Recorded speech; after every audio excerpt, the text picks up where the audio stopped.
Perfect.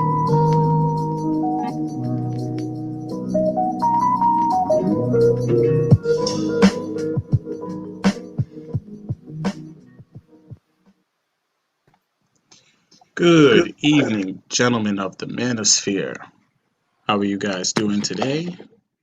This is the seventh Sensei, partnered with my co-host, West Coast Sensei.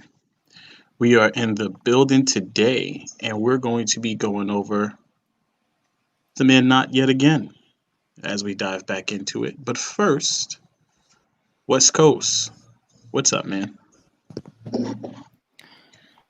Peace, Seven Sensei. Peace, brother. All is going well with me, man.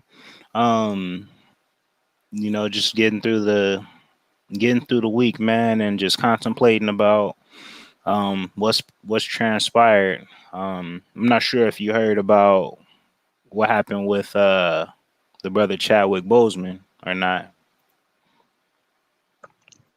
Man, may King T'Challa rest in peace, you know. And Chadwick Boseman's such a strong brother to be fighting, cancer, stage 4 at that, and giving us the performance of a lifetime, something that we don't get to see every day. You know what I mean? Yes, indeed, man. Yes, indeed, man. Um, it's a testament to the brothers, in my opinion, man. The amount of stuff that we go through just on a day to day, but to see him exhibit that level of excellence and just continue to fight through what he was going through. And I know most people didn't really have an idea of his situation as far as his personal health, and the fact that he was able to continue to push his work forward while keeping a king's type of aura to him. So it was only fitting that he was the Black Panther. So condolences to him, his condolences to his family, and everybody that was a part of his personal circle. But the community at large, I speak for, speaking on them on their behalf. We definitely lost an important member to the brotherhood. Absolutely. And we have D. Scott in the building today. Oos. We have Shop Talk Live bowing in as well. Oos. And it's something about these heroes, right? That the community, I don't think our female counterparts or some of us brothers understand the power that it takes, right? The discipline that it takes to forge on ahead against all obstacles and facing adversity, in the background, as opposed to, as you described, the excellence that's placed on the forefront. We see the glory, but we don't know the story until it's too late. And I think that moving forward, we should continue to give those heroes their roses while they're still here and seek to understand or hear their story as opposed to hearing someone else tell it. So the story's always better coming from the horse's mouth, if you will. Agreed, man. I think that yeah, you couldn't have said it better. I have nothing else to add to that, man. Um, that's probably one of the most important things about doing this series is um making awareness to a lot of the pitfalls that a lot of making what's known to the pitfalls that a lot of us go through on the back end that isn't as explicit, so then we can maneuver as needed to make sure that we're protected, because it's one thing to deal with personal health issues as a factor. That's one element. But on top of that, you have external factors that play a role as well, that can add to your stress and add to forces and factors that can basically shorten your lifespan, that other subcultures and other groups may not truly understand. They can experience a similar experience, or something in general, but the unique experience of the Black American male is something that it's hard to quantify. So when you see brothers who are who are heartbroken and they have so much reverence and admiration for Chadwick, it's uh it's almost it's almost godlike. It's almost like literally like a superhero off screen when you see a brother make it and be successful and rise above all of the madness that has been placed in front of him.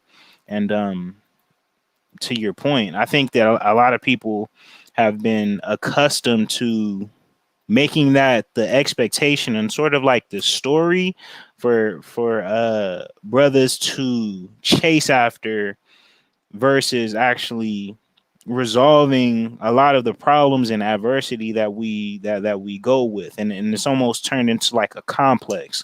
And so hopefully, with this reading of the ManNot, and as we break down this content, this will help address a lot of those unnecessary challenges that are placed in front of us, or at the very least, equip the brothers out there who are listening in to maneuver accordingly.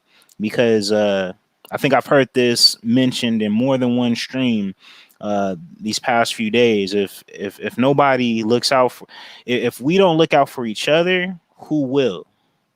You know, because a lot of people's interests go against our actual humanity and well-being, which actually ties into this theme, or this particular chapter. Brother Seventh, you want to kick us off with where we're at?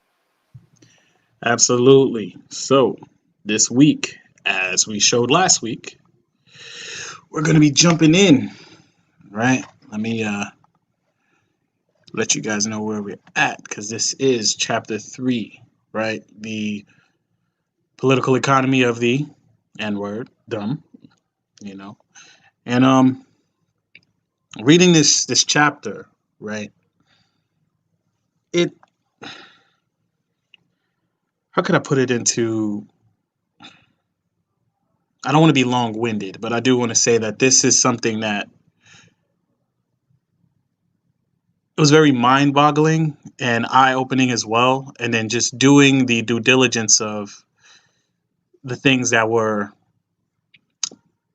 placed here by Tommy Curry in this chapter. If you've learned anything from any of the previous episodes and some of the commentary that West Coast and I have been delivering, it's to make sure that you're doing the reading yourself. Don't just rely on us or any other content creator to provide you an opinion. You have to formulate your own, right? You want to make sure that you're not just taking our word for it, but you're doing the reading and you understand. Because wisdom is the proper application of knowledge. And in order to gain such knowledge, you have to seek it. Seek and you shall find, right?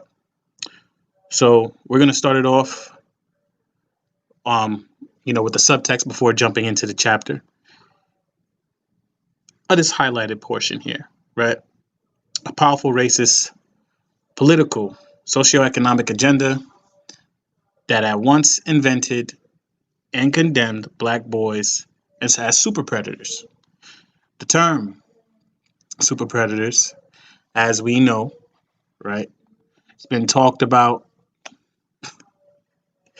early 90s. It came up, and this was a descriptor for young black men and painting them in the light of being these hyper violent criminals that just can't seem to become model citizens.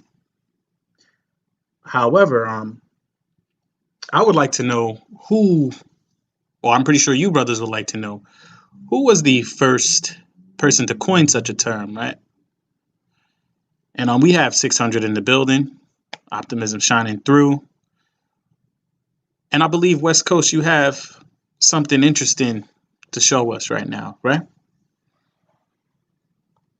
Well, before we jump into that, I just want to set the tone for what we're really about to dive into in regards to this chapter. So, the political economy of, and I put, um, we put the N word, or we put Pookie in quotations to really signify the man not that we are all identified as. And so, as we go through each of these chapters, it's gonna basically identify each level of interest group and each level of subsect throughout American society, and how they use the man knots of this underclass to push forward their agendas.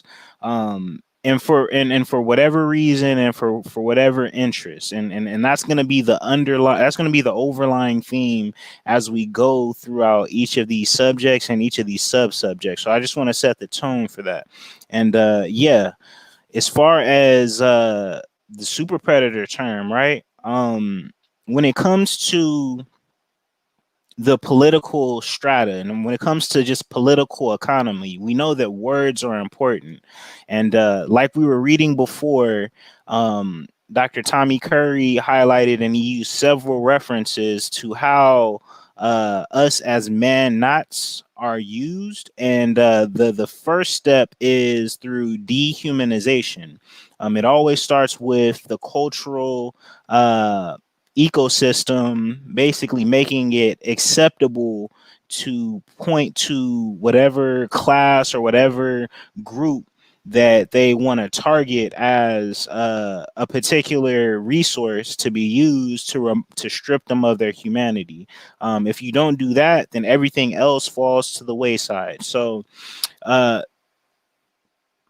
the person who came up with Super Predator, he goes by the name of John Don DiUlio Jr. And we're just going to take a quick look at his stats. And so he's a part of the political science. He's a part of the political science strata, the political science group in area. And he's as a political scientist, one of the devices that he needs, and again, this is fair use. Fair use is used for educational purposes. This particular gentleman coined the term in the 90s in order to push this agenda forward. And for those who are following the current political climate, you can see his stats right here. You can see that he's still alive and well, area that he was born, political party that he affiliates with. And there's been a lot of talk about who said what, and all types of names being popped up. And I know that one of the important things, especially for brothers, is putting a face to the name of who's causing all of this stuff, because one of the trick bags that they tend to use is basically adding a level of mysticism to who is basically causing all of these particular strifes that we're dealing with. So again, fair use. That particular individual was the one who coined super predator. And as we go into the literature, and we reach that particular segment in the ManNot that deals with the interest group that he represents, because it's bigger than just one particular individual.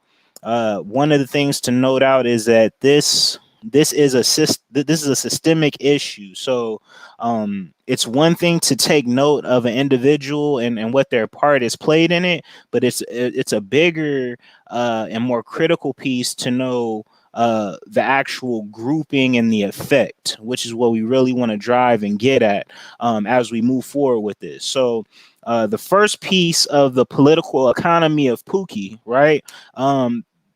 the first station that we're covering are the Black intellectuals, the Black intellectual class as a group.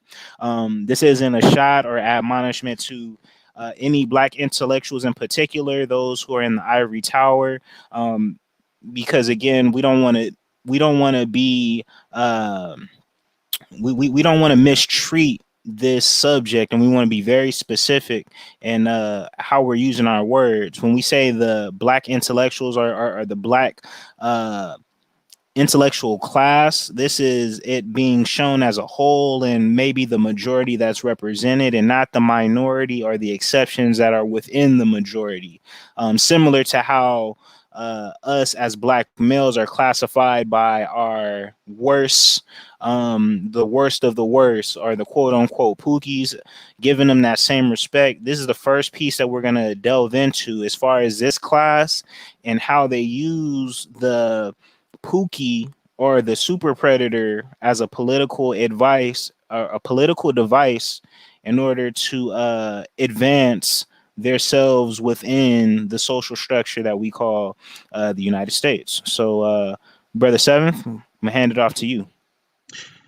Thank you, brother West Coast. And before I get into it, oost to Jr. Andre bowing in, you know, and let's break some boards, right? So if you guys are reading along with us via Kindle, that'll be page 104. But I believe in the paperback book, that's 105. For those who are just joining, not knowing the literature that we're covering, it is a book reference, The ManNot by Tommy J. Curry. And we're going to dive into this excerpt right here that I have highlighted, which states that pretty much in the failure of the Negro intellectual, right? E. Franklin Frazier describes Black intellectualization as the depookie-rization of Black scholarship, a retreat from using Black experience as the foundation of theorizing the Blackness, or an emptying of his or her life meaningful content and ridding him of all Pookie identification. Now, when I first read this quote that I have highlighted here, I immediately was reminded of some of the things that I've heard in my childhood growing up, right? As a young man or young boy into becoming a young man, the terms or the way that, because I was one of the kids that was interested in books or interested in topics outside of, sports and physical activities, that most of my peers played, they immediately told me that I was being white, right? So they already robbed me of my Blackness off out the gate. And growing up, I always thought it was weird. Like, why is all of the things of substance, or that we consider things that require us to do more than just fulfill the stereotype, why is it synonymous with whiteness or being white? And it was very troubling. Deep down inside, I knew it wasn't normal. But because it was repeated to me so much, and another thing I heard growing up is repetition is key, right? So hearing it repeated over and over and over again, somewhere along the lines, I actually started to believe it, And it was only until I started to venture out of my neighborhood that I learned that my interest in books, or my interest in playing video games or going hiking, isn't synonymous with whiteness. Those are called hobbies, and everyone is inclined to have at least one or more hobbies if they enjoy it. But to Curry's point in this book, right, that the excerpt that he's covering here, is that this is a part of, and this is what I'm explaining is on a micro level, right? So now getting to a macro level, we tend to believe a lot of the things that have constantly been repeated to us, right? If we see it before our eyes that like, oh, black people don't go into the woods. That's white people stuff. Black people don't go hiking. That's white people stuff. Because we've seen in a lot of imagery that when you're doing those activities, you don't normally see a lot of folks that look like you and I. You don't see the quote unquote pookie in a canoe or doing a backstroke in a lake. Why would a pookie be doing that? That's white people stuff. Leave it to the greater society to tell you that, and for you to solidify such a fallacy. Well Well said. said. Um, Um, I think that to your point, Sensei Seventh, that is you bring up an interesting point in that I know that we're talking about the psyche of the black intellectual in regards to um, using the Pookie as a political device to move their station forward in society. But you bring up a good point in the whitewashing, the psychological whitewashing that occurs um, within our sector, right? Within our subculture. It's naturally instinctive. And the way that it's expressed is you almost remove it's almost taught to remove yourself from anything higher than what you've been assigned, and anything that's related to knowledge, anything that's related to anything constructive or anything outside of what has been accepted as social norms is automatically assigned to the in group, which is being considered white. And it's not it's we bring up I'm glad that you brought up a hobby like canoeing or hiking, for example, right?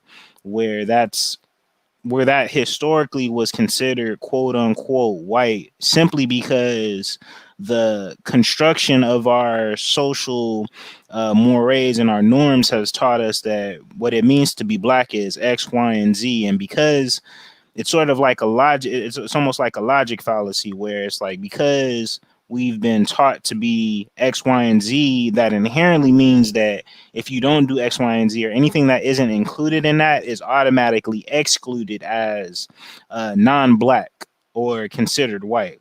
Where you getting in touch with nature and you going out and hiking or canoeing or anything that is like not related to quote unquote street stuff, it when you look at it in hindsight, it's not like it shouldn't be considered non-black. And it's sort of that exclusion, it's sort of that theory or mindset of excluding anything and being focused on what you've already been given in order to uh preserve what you think you have, which is sort of like a survivalist mind state. And we know where that comes from.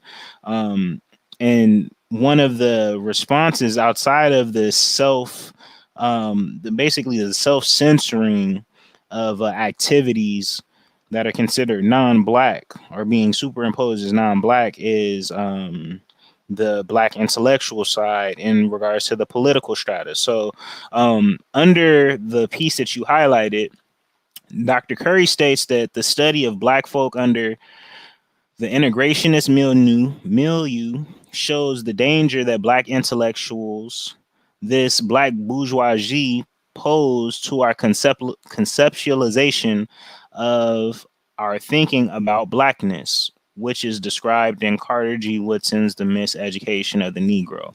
And so, to add on to your point, right? So, because social structures have been designed as this is what's considered black, and this is what's basically your boundary of blackness.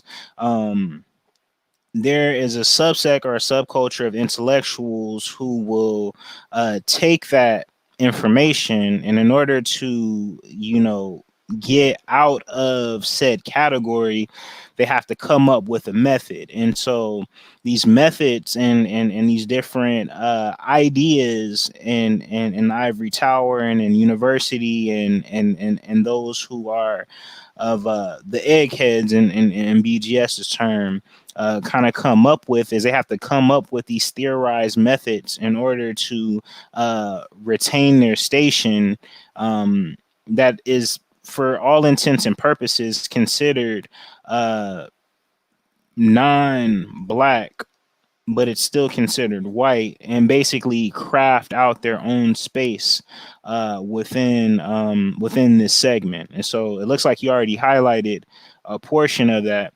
So I'm gonna go ahead and let you read that piece, Brother Seven. Absolutely. So now we're going to go over this highlighted piece here.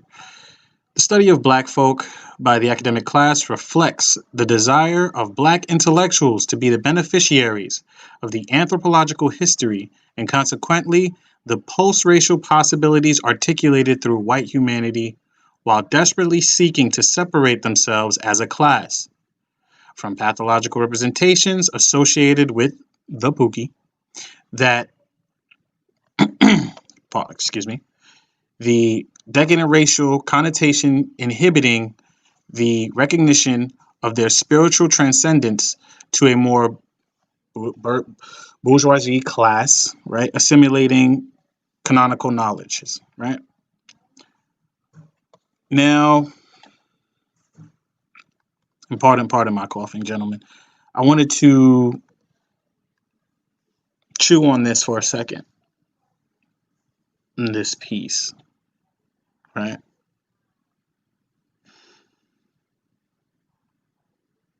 When you think about it, isn't that what's happening right now? You know, in 2020, we are still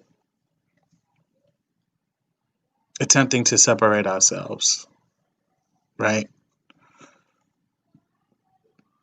And however, you have a group that, so you have two separate groups. You have one group that is for separating by class, and then you have those that want the acceptance of the in group, you know, where there's this correction. Now that I think about it, you have three groups. You have one group that wants the acceptance of the in group. You have another group that wants to separate, right, and act as individuals, right? So they want to have their own group, but then within that group, they want to create another group. So that's why I said three groups. So you have a collective that has reached a consensus and that understands the mission and the importance of getting it completed. But then within that group, you have a subgroup that wants to become hyper individual, right? And go based off of case by case situations. They don't look at the bigger picture. They're it's about me, you know, compared to the rest of the group. Well, I seems to be the key word in a lot of their talking points when you hear them speak on some of these panels. And it's interesting that this is something that's highlighted in the ManNot, but it's still relevant to today. You know, brothers declaring, or declaring that some brothers in the community should perish, right? Versus seeking or grow. Pretty much any level of retribution doesn't exist for these brothers. These brothers are not able to, turn a new leaf, if you will. No, just dash them out. And then on the same breath, the doubling down on that same ignorance of saying, I'm not going to create more of myself, because you want to make a change, but you also call it impossible to create said change by creating more of yourself. You would think that in order to complete a mission, right, you would need a few things in that formula. You would need discipline.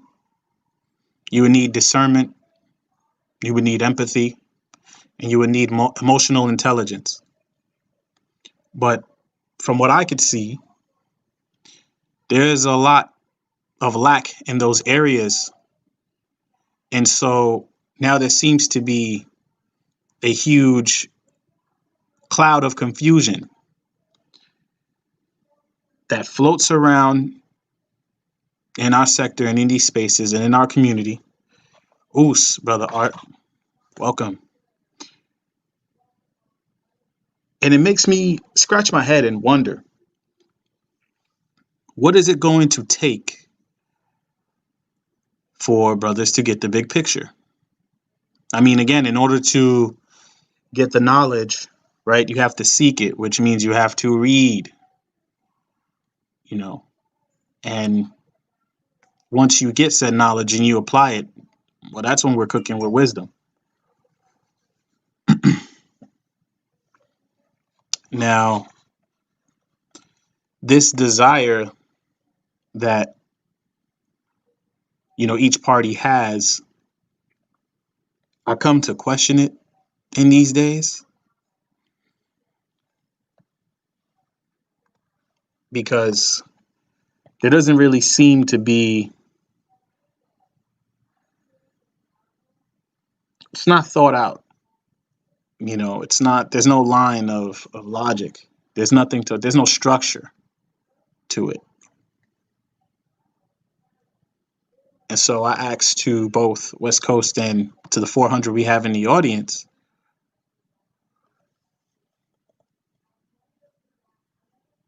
what do you believe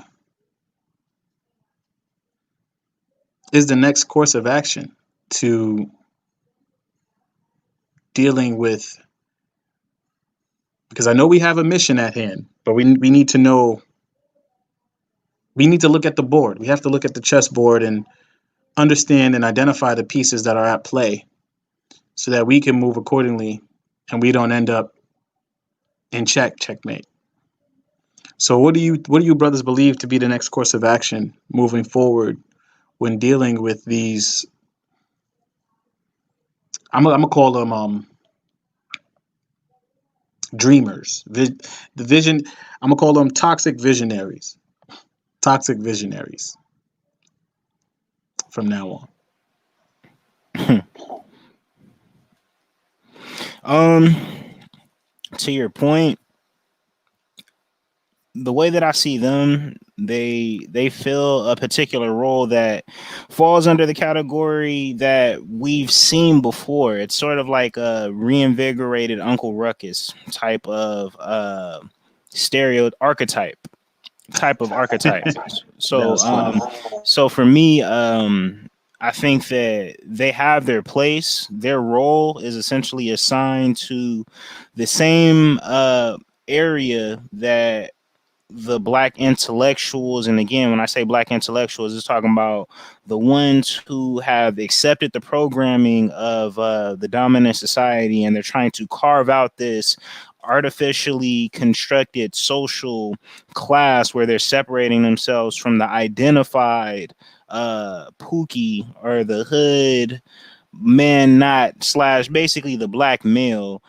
They fall under that same category in my eyes. And as far as the solution, because this is an ongoing problem that we're dealing with, it's dynamic. I think that they will fall, the chips will fall where they may, in the same place where the intellectuals who are truly of the belief that they are of a better ilk or basically like the talented 10th in a sense, and look down upon the majority of um black the black community. They fall under that same ilk. So what happens with the basically they're two sides of the same coin. That's the way that I see it. So what happens to them in wholesale for that intellectual will more than likely happen to that toxic visionary that you just described. But you bring up a good point in regards to this toxic visionary that we've examined and observed in these spaces, right? um the bottom line to combating them and the people who had picked up this mantle before they were even created or before we even heard of them is getting down to the bare bones facts, um as far as data and information is concerned. So um getting back into the book and talking about where this landscape has been constructed at the bottom of this page that you're seeing on this Kindle. And if you're on page 105, I'm going to start off at the line where it says the African visitor. It's right. I think it's a couple line. It's on the same line where it says Langston Hughes and Ask Your Mama. Asks, the African visitor finds that in the American social supermarket, blacks for sale range from intellectuals to entertainers. Thus, it appears that the price for slow integration, which the Negroes are experiencing, must he bought at the price of abject conformity in thinking. And so, to your point, seventh, when it comes to this intellectual or the toxic dreamer in a sense, there's a certain there's a certain mind transfer or a selling, if we want to use the term, a selling of souls in a sense to the mindset or the buying into the socialization and the programming that they've been given in order for it to get started. And it's not just for us within the Americas who are foundational blacks, but that's including those who are of basically foreign descent, whether you're coming in and you're of African descent and you're coming in to the Americas and you've been automatically assigned as black. You'll notice that they'll have an association with black, but they will separate themselves by their nationality. It's that same type of model, but it's just expressed in a different manner. So for the black intellectuals who are black foundationals, they will say that yes, I am black, but I'm not like them. I'm not like those credence over there.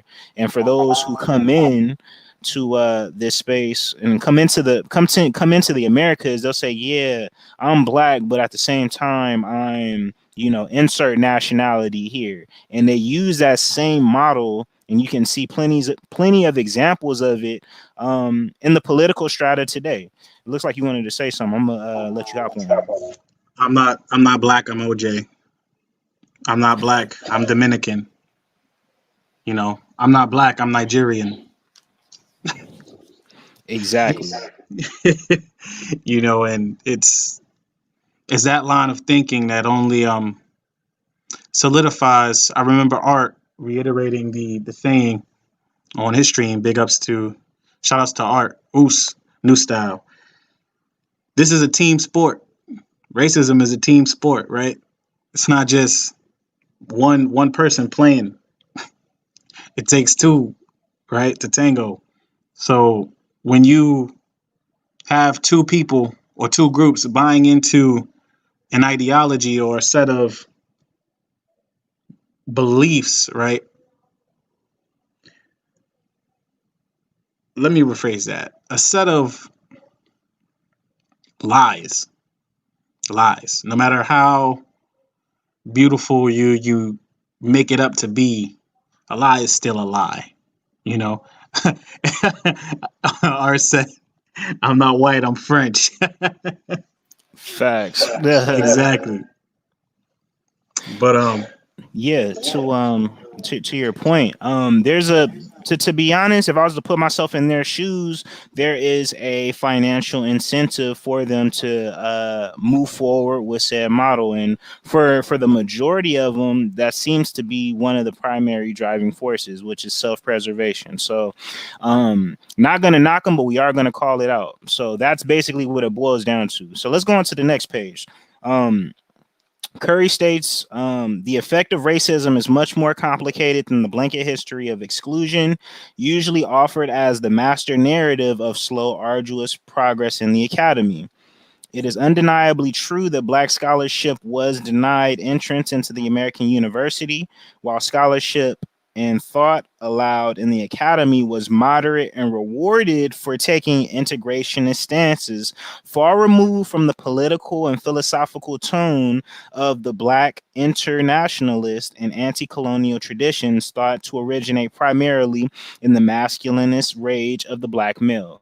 So, if you're reading along, it's on page 105 via the book. But if you're reading on Kindle, that was the top of the paragraph. Um, Basically, there's a dilemma when you come into the university space, right? Primarily, um, going back to the point of what we're talking about financial incentive, right? Once you've made it into the university and you start going through your studies and you start uh, delegating theories and start having these debates and things like that, you're going to get different vantage points and different perspectives. That's one thing that's noted. However, when it comes to you getting out and being successful and finding your own, like, basically utilizing your network and being successful outside of university, there's a certain uh, stance and position that you have to take in order for you to be financially compensated for it. So it's incentivized for a lot of folks when they come out to be moderate.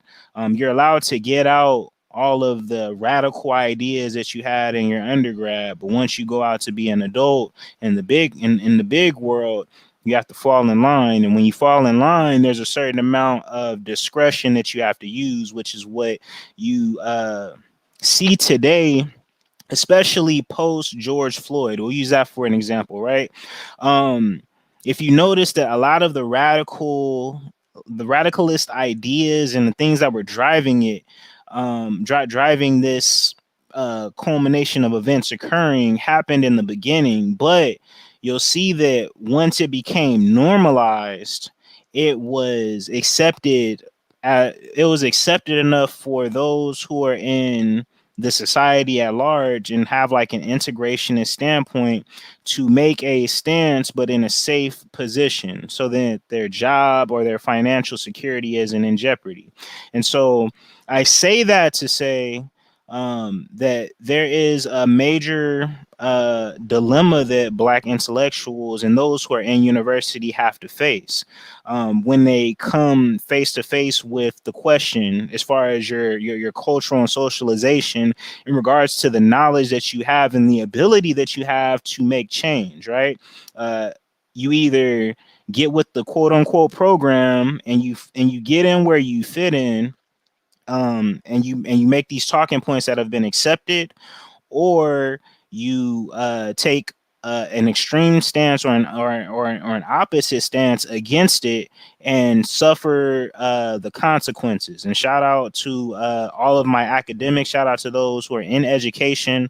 You know who you are. And I say, and I keep it out of respect for your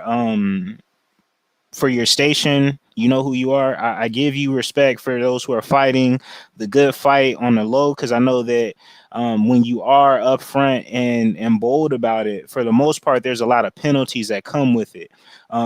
But going back to this effect, right? Going back to the dilemma, there's a lot of inner turmoil that you have to deal with as an intellectual, where you make a decision: do I stand up for my people, or do I the way that they boil it, I'll say that the way that they boil it down is, do I stand up for my people or do I sell out?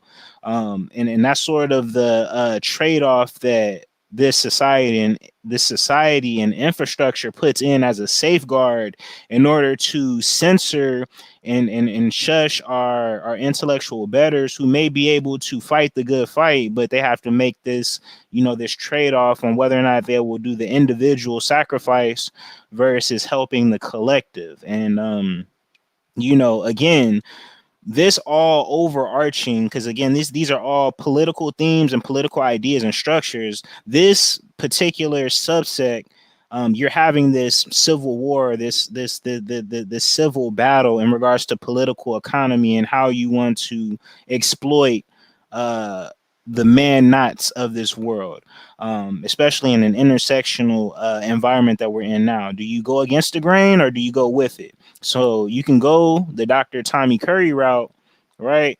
But the trade-off is you may have to move out of country and your name may not be as prominent, or you may not have this TV selection because it goes against what you're saying. Like even Nick Cannon had to deal with that to a certain degree when he was getting into his philosophy and was sharing some ideas that were out of bounds. And so in regards to the political economy, we know that this class that has been created from the black intellectual side, or the bourgeoisie side, they have their role, and this is how they use their political devices in order to maintain their area of power.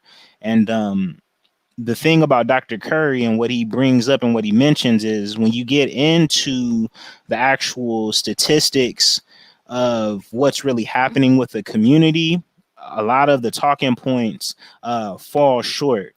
Meaning, when they say all black people or majority black people, they're really referring to black males. And in that statement, you're not allowed to say it because it goes against all of the talking points and the construction of this propaganda that has been moved forward.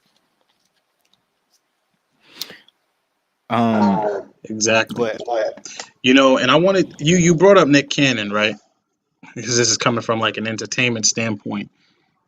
So as we even observe, JR, don't trust those new niggas over there.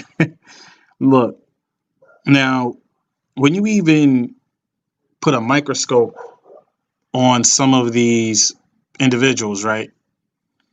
In the entertainment industry, you have guys, or in the music business, that promote things that are detrimental to the community, but they take no part of whatsoever.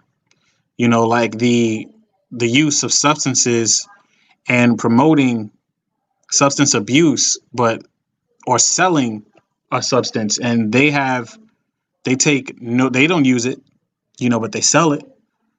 They sell that idea, they make it look nice, they glamorize it, like the drinking of certain chemicals Mm-hmm. and in the overrepresentation of songs that talk about it, glamorize it, make it look. Then you have the visuals accompanied with it, so it makes brothers look at that and say that's the way to be accepted, right? That's the way to get looked at. That's the right way to do things, right? Right. That goes Despite back to the brothers who are in academics, right, that are talking to the youth and they're telling them, well, hey, that's not the way, that's not the only way you could get it. You have the potential.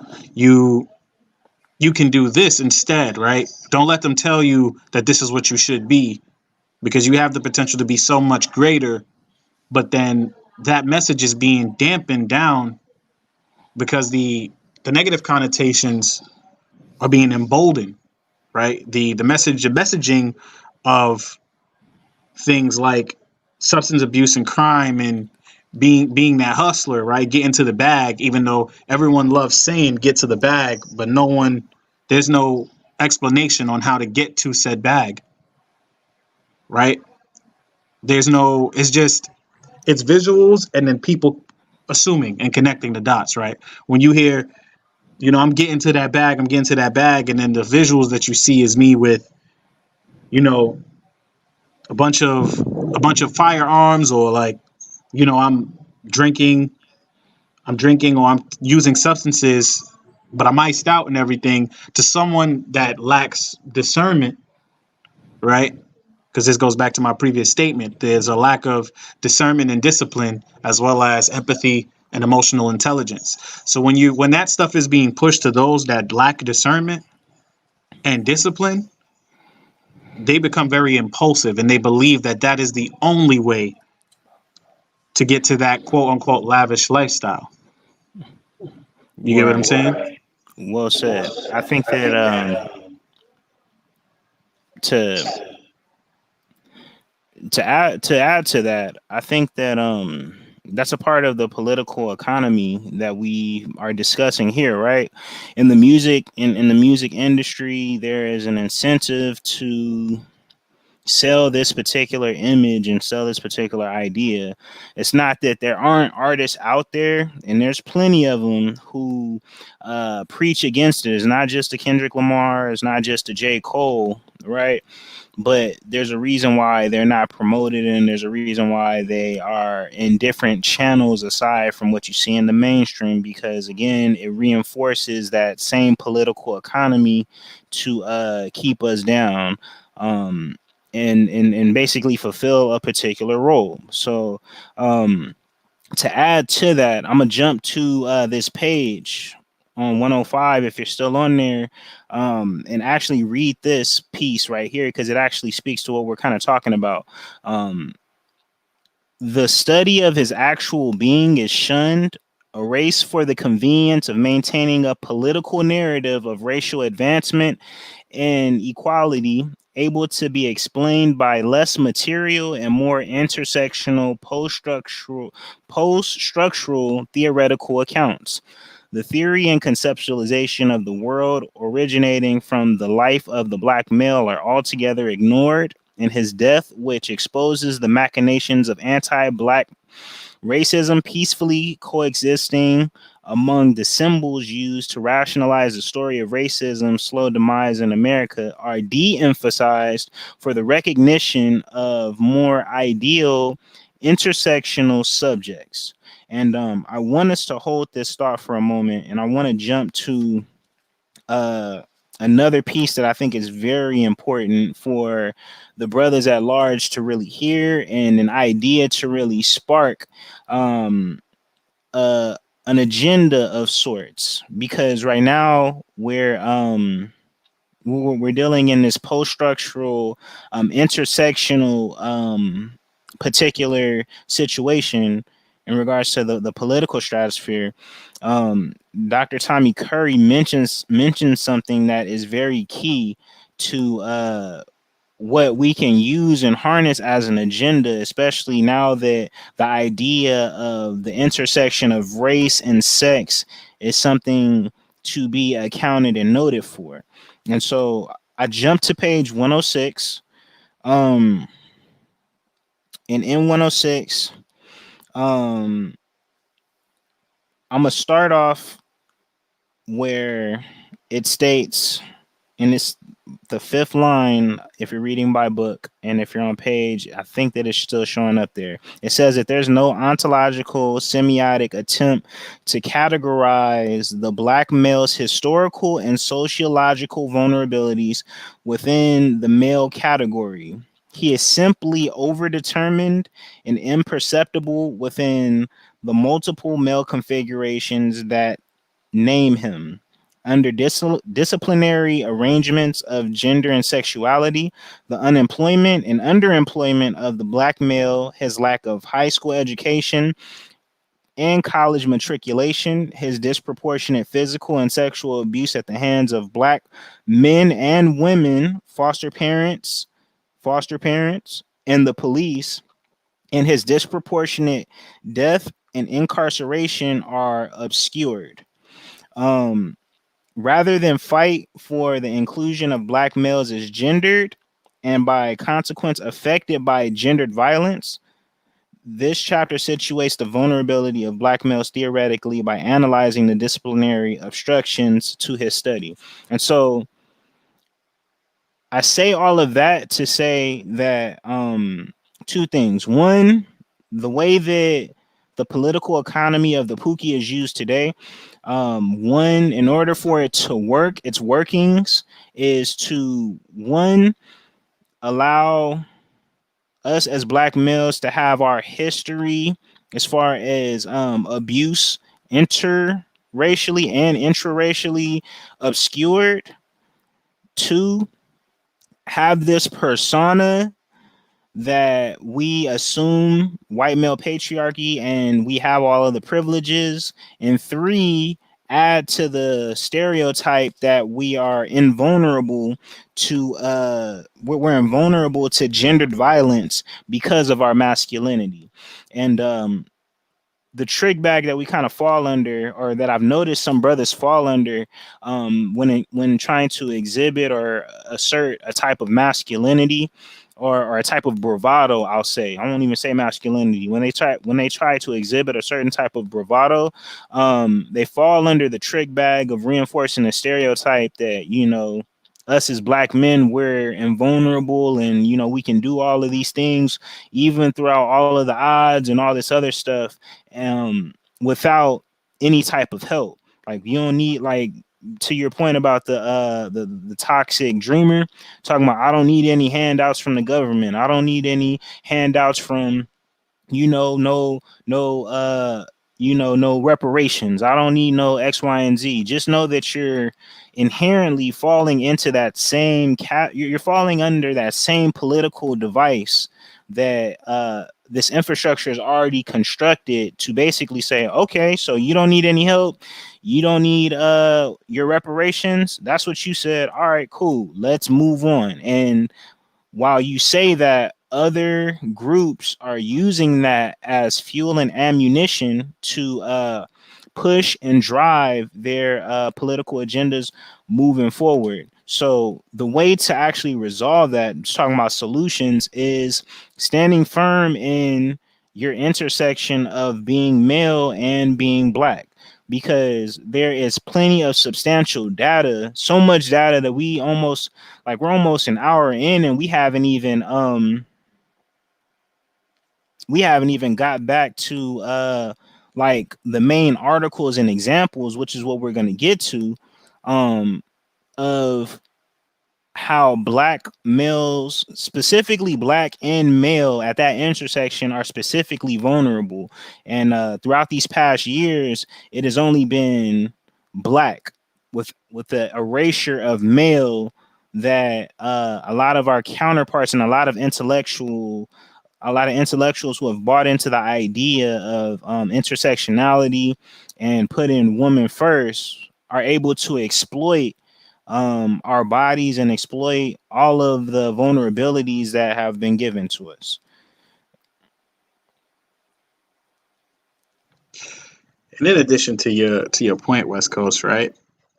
Even in the political environment or climate that we are weathering through, let's look at BLM and the way that there's tons of situations that are, or black male deaths that are occurring, but the one that they gained the most power from, as we all know, is George Floyd. But there's constant, like clockwork, right? There was something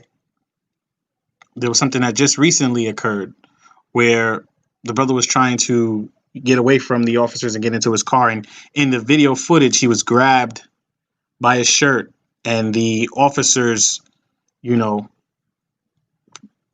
ejected several rounds into this brother. Now he's in critical condition, and I pray for his swift recovery. But now this is something that has to sit on his mind for the rest of his life, assuming that he survives this ordeal, right? And it was in front of his children, and I believe the brother has 4 boys and a daughter. You can correct me if I'm wrong. But what does that show, or what is the message that's being sent to those children now, right? Where your father is Superman in your eyes, and to see someone hurts Superman, right? Or hurts your father, what does that make you? What does that make you think? You know, growing up, what mess?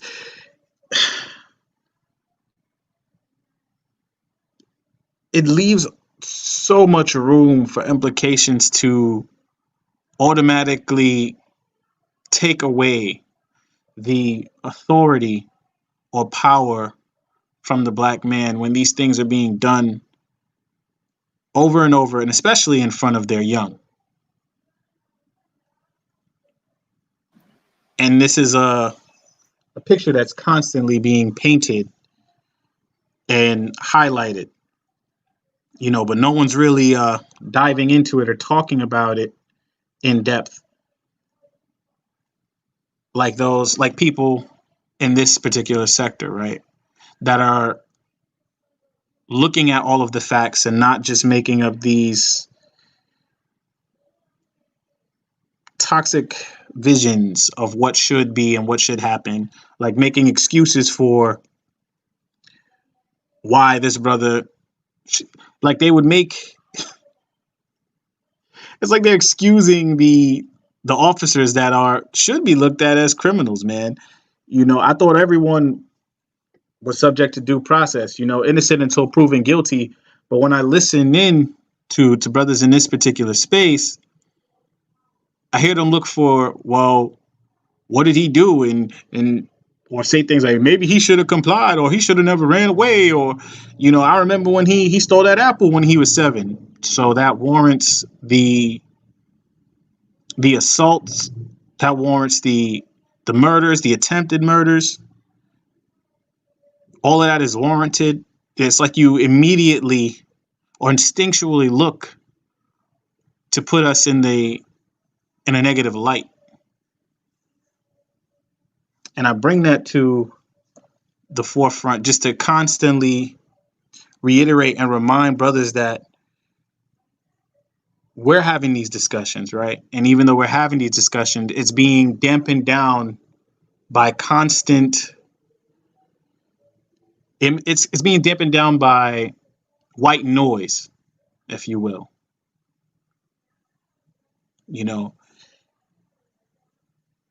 Brothers accepting these kind of things and making it seem like as if it's just another day. Like, oh, we can't escape it. So, if you just listened and you brothers is this is what you get for messing with, whoop de whoop, and he was a pookie anyway, so he deserved that. Really, we look for this is what we're doing in 2020, man. But I digress. It's funny you say that because when it comes to the brother who was brutally murdered, and that's based off of what was viewed in the video. I believe he's in critical condition. He wasn't murdered. Now he's in critical condition. He wasn't murdered. Okay, that's beautiful. Yeah. Hopefully he pulls through. But to your point about what would the children think, the thing is, under this economy, everybody is a target. Every male is a target. So it doesn't matter who you are. You're always going to be of a benefit. You're always going to have an actual assignment assigned to you.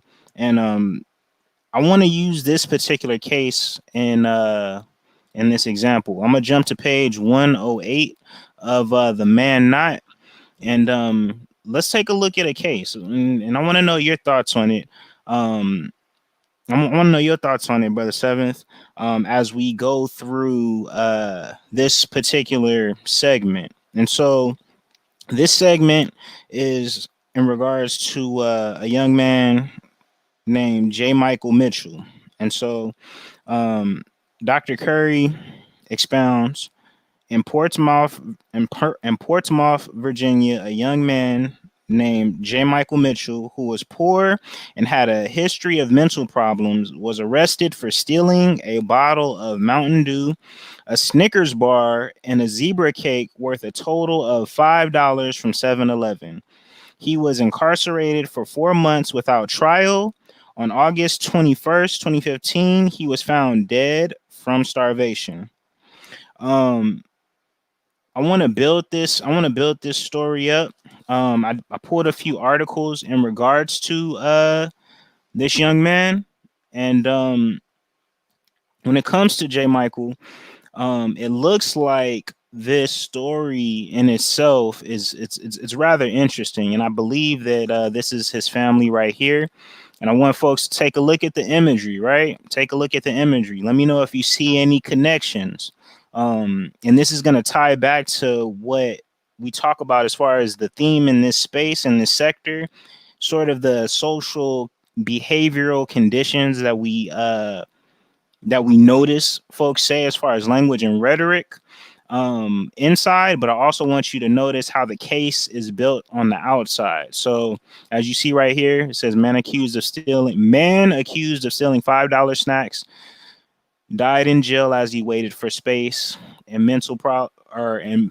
waited for space at mental hospital. And this is from the Washington Post. So it says that J. Michael Mitchell has stopped taking his schizophrenia medication before he walked into a 7-Eleven near his family in Portsmouth, Virginia, home in April, and allegedly stole a Mountain Dew, a Snickers bar, and a zebra cake, totaling for, oh, I'm sorry, it looks like Dr. Curry was off, $5.05. After the I'm sorry. I'm sorry. That was just wow. Wow. uh, after the 24-year-old's arrest, a judge ordered him to a state psychiatric hospital to get help. But like an increasing number of mentally ill, he sat in jail for months as he waited for a bed to open. Other inmates said Mitchell paced naked in a cell, often covered in his own filth. Family members said they were told he sometimes refused to eat or take medication, and jail records show he manically yelled. He grew gaunt, and by August 19th, he was dead, having shed at least 36 pounds. A state medical examiner has yet to report a cause of death, and police are investigating Mitchell's case. But his family and civil rights and mental health advocates are outraged that he was allowed to waste away over a $5 misdemeanor.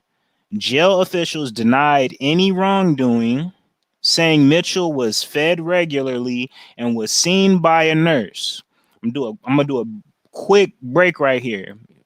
This right here sounds exactly like what the detractors will bite onto and have any excuse in the book to use to kind of build up this case of how basically the Fed, the government was in the right, and come up with all of these different excuses. Like Dr. Curry stated before, the thing about the black male experience here, it is allowed to be theorized. There's no actual proof that's needed. All you need is a little bit of a spark of an idea to build up a case and make it compelling and move off of emotional disposition. Let me continue. Mentally ill inmates are being warehoused for weeks, months, and in rare cases, years in jails around the nation, wanting to go to state mental hospitals where experts determine whether they are well enough to stand trial and treat those who aren't. Advocates say the delays are leaving vulnerable defendants to languish, sometimes with tragic results. In recent years, a defendant with mental illness was raped repeatedly at the Los Angeles jail as he waited 8 months for treatment, according to a lawsuit. So that's from the Washington Post, right? I'm gonna build this up. I'm gonna build this up for a second. I'm gonna build this up, adding back to the ManNot. This is the follow-up to said case, and I want you to listen to the language. And this is fair use, fair use, fair use, fair use. One more time, fair use. This is for educational purposes, and one more time for the fair use.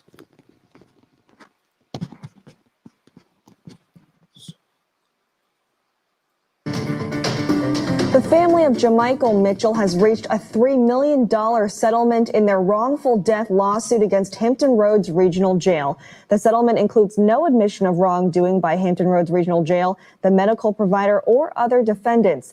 Mitchell was jailed for allegedly stealing about $5 worth of snacks from a convenience store back in 2015. He spent 4 months behind bars before jail staff found him dead in his cell.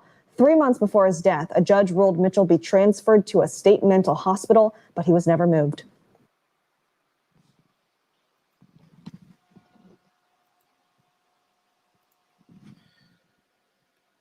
So, as we begin to talk about the idea of the super predator, bring it back to the idea of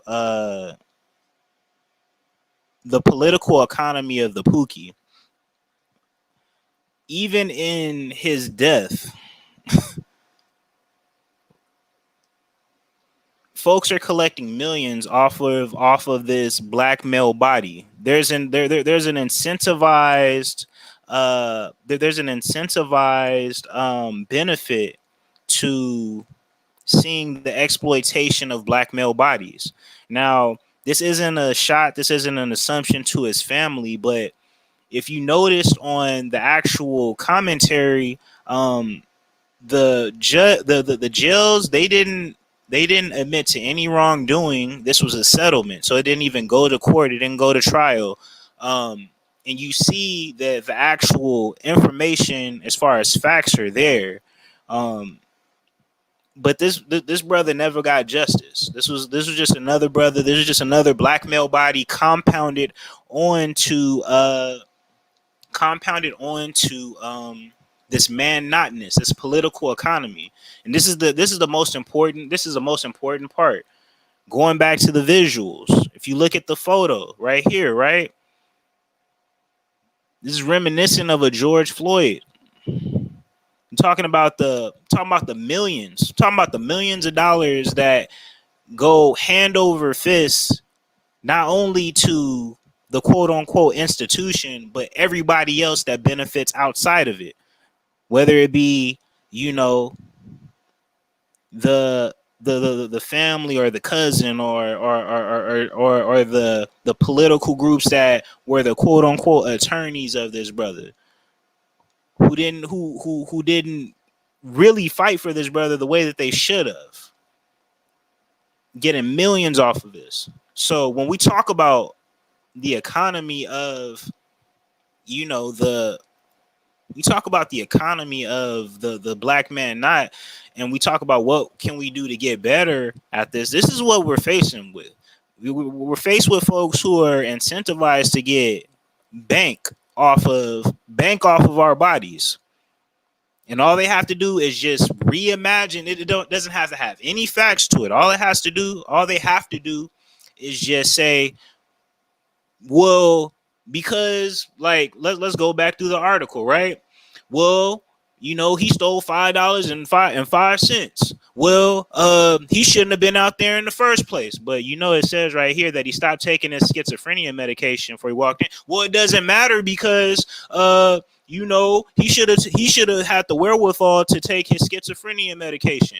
It doesn't matter that he has schizophrenia. He should have been. What is he? What is he? Oh, man accused? Yeah, he's a man. He a grown man. He's 24. He should have known better. Even if he has schizophrenia, that he should have took those medication and pills. It's a dismiss. This is what we talk about. This is what Dr. Tommy Curry talks about when you talk about black male erasure. When you talk about black male erasure, these are the real life examples, and these are the talking points that get brought up. And on the back end, this is the financial incentive that folks get. You cry a couple tears, and you get a couple million off the back end, and you go on about your life. And brothers like this, if it wasn't for Tommy Curry, I've never heard of this man before. I've never heard of him. But the fact that he was schizophrenic. He was jailed over $5, and he died because he was emaciated because he wasn't being fed. And they reached a settlement, and the judge and the jail said that there was no wrongdoing. What I see, I'm not even outraged. It's more so like example number 225 of how us as a class are exploited and used. This is the example right here. And everybody else that has a counter narrative to it, to me, you're just a part of the political economy of having a counter narrative, because there's always an incentive, whether you're for or against, to use black male bodies. So I know the game that they play. You talk about those toxic dreamers, you talk about those who want to be on the other side. I know what game they're playing. There's hella bread to be made off of a black male body, whether you're for or against it. And there's no real representation. No real representation for actual justice, which is what we're actually looking for as American citizens, on paper, but by culture, we're still the ManNots. Yeah, man. Go fair use, fam. Yeah, keep that article up, West Coast. Yeah, go ahead and spit, man. I said my piece. Man, this article is telling me, right? Because as per the ManNot, the number was $5, right? But they even brought it down to the cent value. Scroll down, West Coast. They bring it to the cent value that this brother's life is worth $5.05. That's what this article is telling me overall. That there are people that believe that this brother's life was worth $5.05. A zebra cake, a Snickers bar, and a Mountain Dew drink. You know, and the fact that this brother, there's a clear indication, right, of mental illness. And there's also a disregard for, and this is only solidifies the work that Tommy Curry, you know, Dr. Tiasan, and brothers of that caliber. You know, let me not forget the G with the PhD, you know, Green Gorilla. There's black male issues aren't even discussed or looked at the same, you know, to the point where these key points or these factors are being missed. Well, let me not even say missed. They're being swept under the rug, right? Or put into, because I always say that omission is sweeter than wine. It is so much sweeter than wine. You know, they drink it up and they put it right in front of our face. You have brothers who buy it wholesale, right? I thought, what did I just finish saying? Guys, we have 1,000 in the building, right? I just finished saying I thought that we were all subject to due process, right? Innocent until proven guilty. But this brother was jailed, right? For 4 months, no trial. No trial.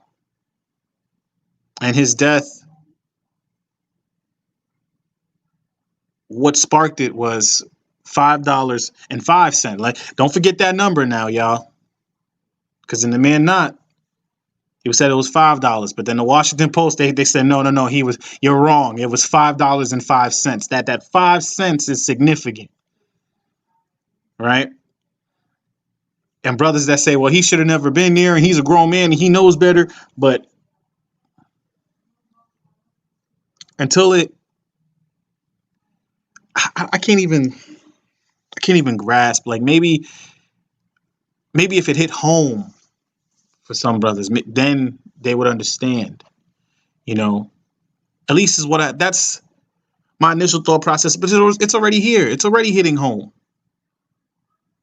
Because when you think about the nature of these cases, or you look at these situations and you hear some of the stories or the testimonies of brothers' lives on the day-to-day, especially in this space, I said it, you know, in the last stream, it's almost as if we grew up in the same household because we all have similar experiences.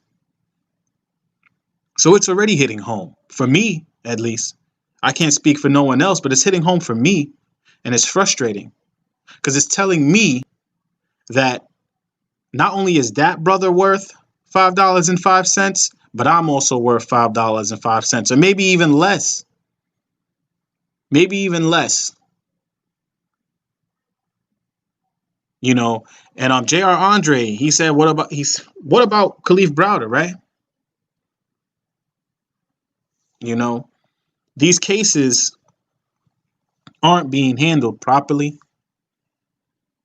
nor are they allowing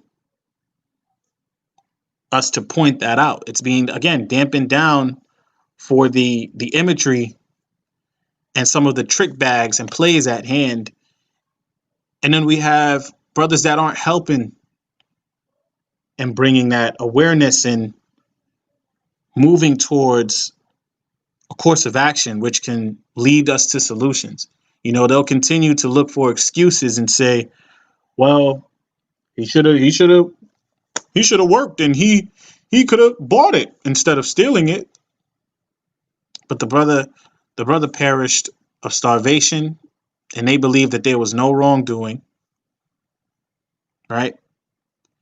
There's so much things wrong with the case, and I could go on and on with the hundreds upon thousands of examples of cases that may be similar, but how many brothers are actually going to take that information in and help do something about it?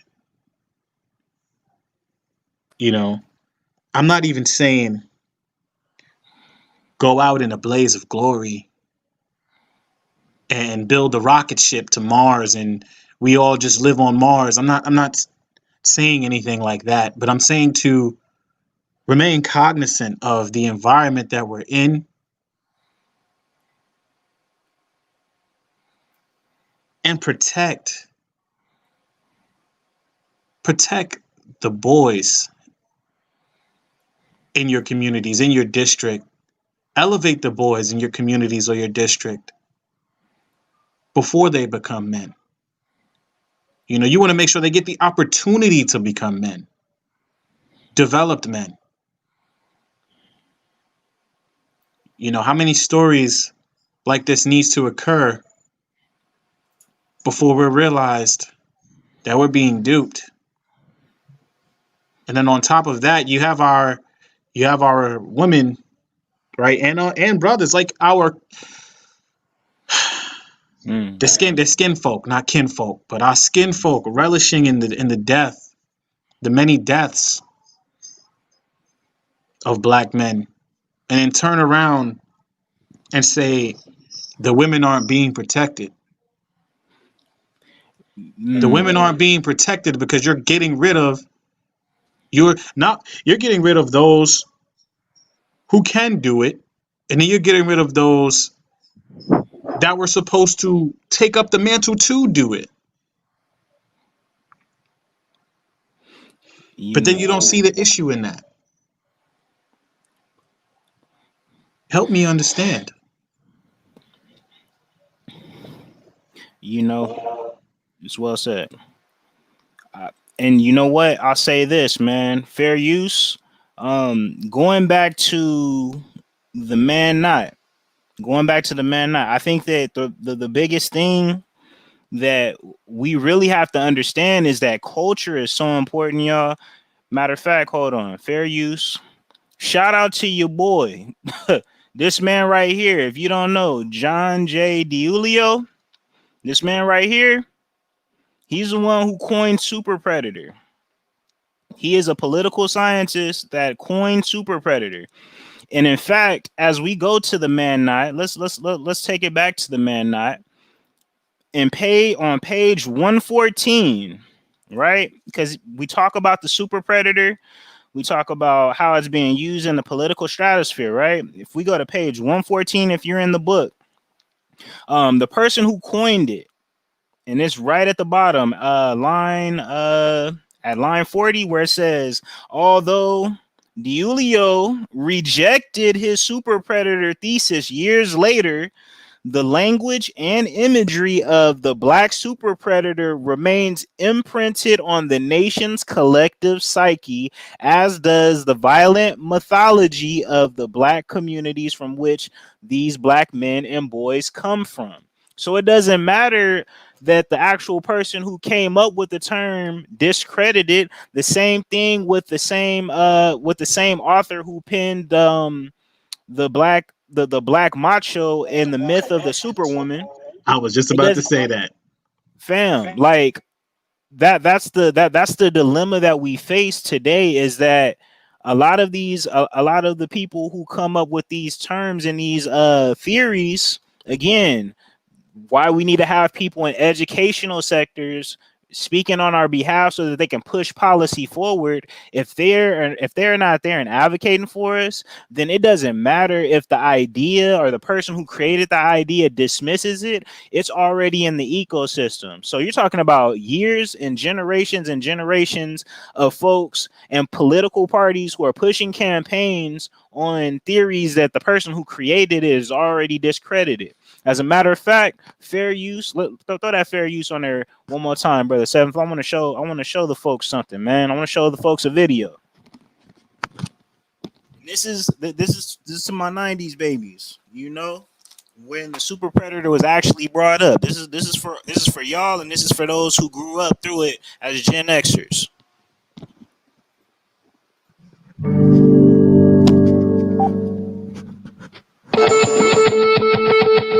A jogger murdered in New York Central Park. A little girl gunned down in her family's car in Los Angeles. A judge has sentenced 2 boys for killing another child who refused to steal candy for them. There's a tidal wave of juvenile violent crime right over the horizon. And some who study it say the worst is yet to come. Life in the 1990s was dominated by a sense that youth violence was out of control. The future looked bleak. To explain why, one word said it all. Super predators. Some social scientists and criminologists looked at the data and saw doom. They stepped out of their ivory towers and into the public arena to sound the alarm about a coming wave of kids who are going to ravage the country. A super predator is a young juvenile criminal who is so impulsive. Shout out to your boy. That's your boy. So remorseless that he can kill, rape, maim without giving it a second thought. The prediction was terrifying, and lawmakers cracked down on juvenile offenders. This country went into a moral panic over super predators. But there was one problem. The calculations were wrong. They made it up. Wait, run that back. Run that back. This country went into a moral panic over super predators. But there was one problem. The calculations were wrong. They made it up. I'm sorry. Let's throw the closed captions on that one more time. I'm sorry. For y'all who missed that. This country went into a moral panic over super predators. But there was one problem. The calculations were wrong. They made it up.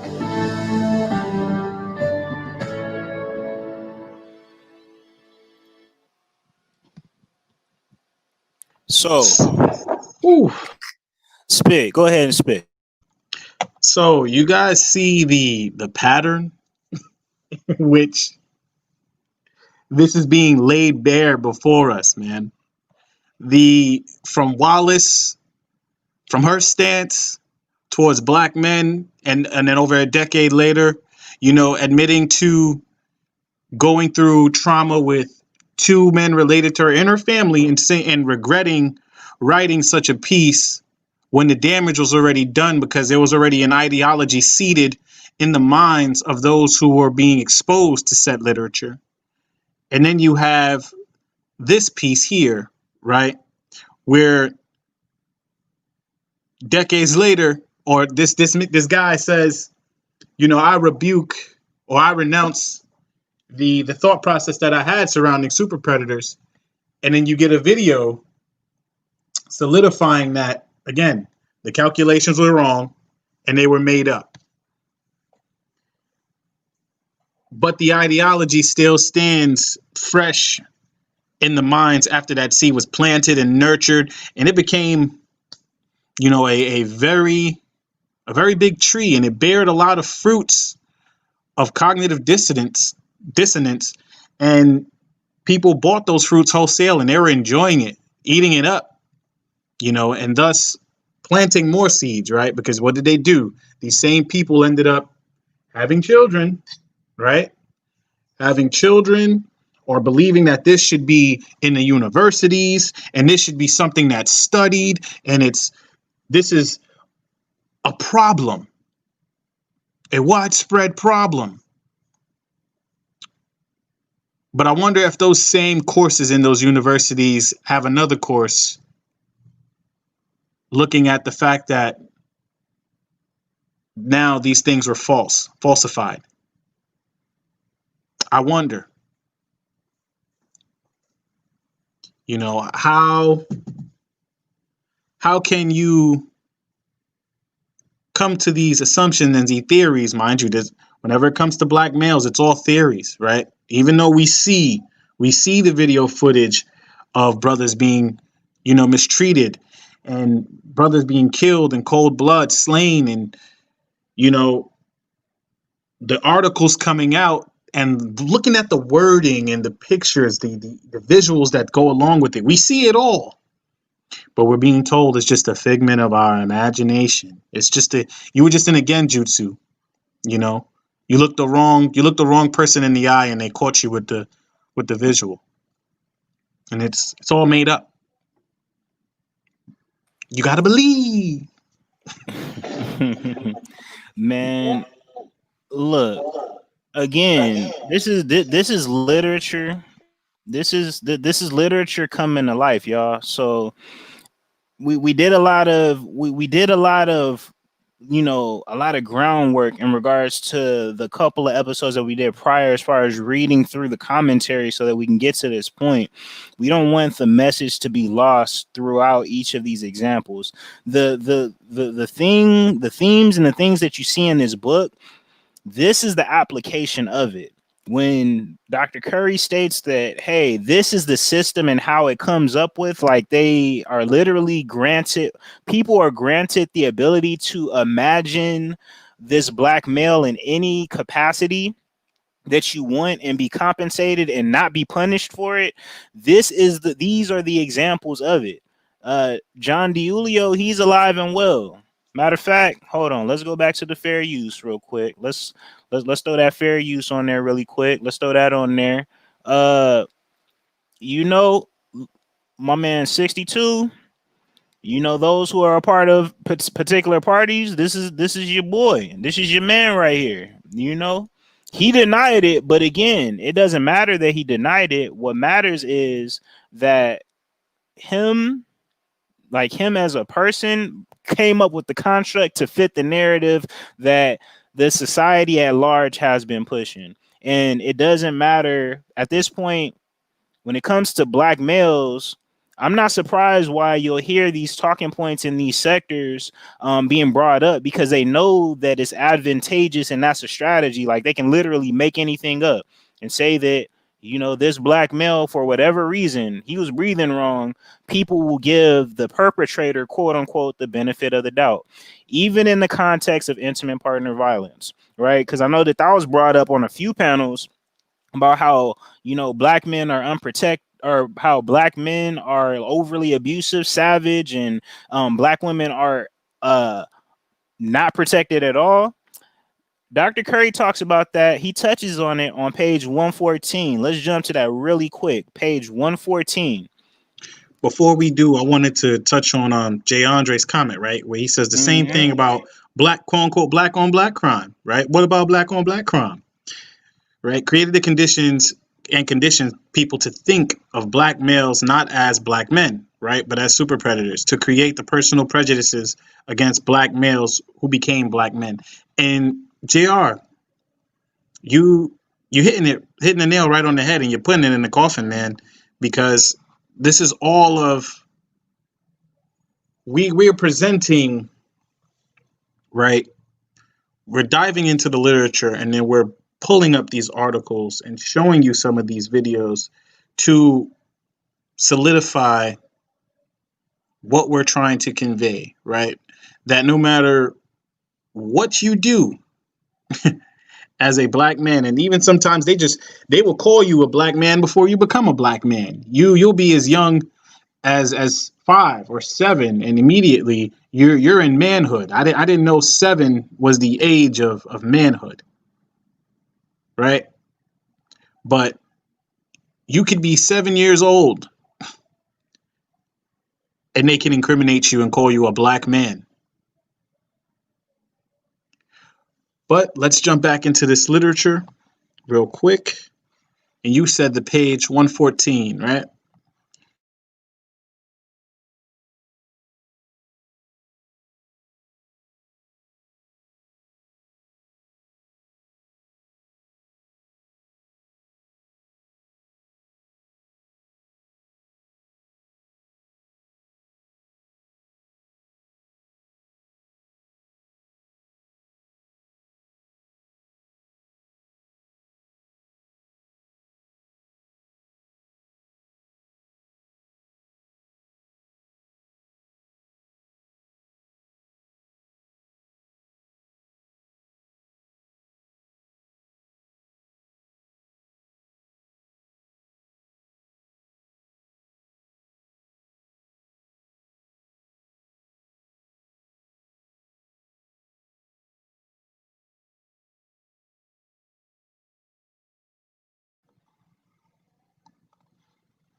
We're going to try this one more again.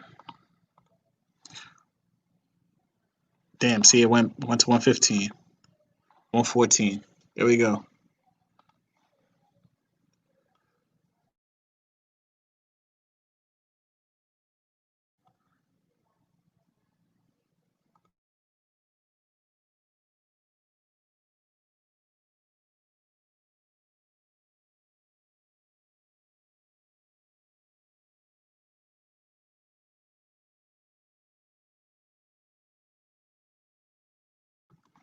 Okay, let's maybe facing some technical difficulties. So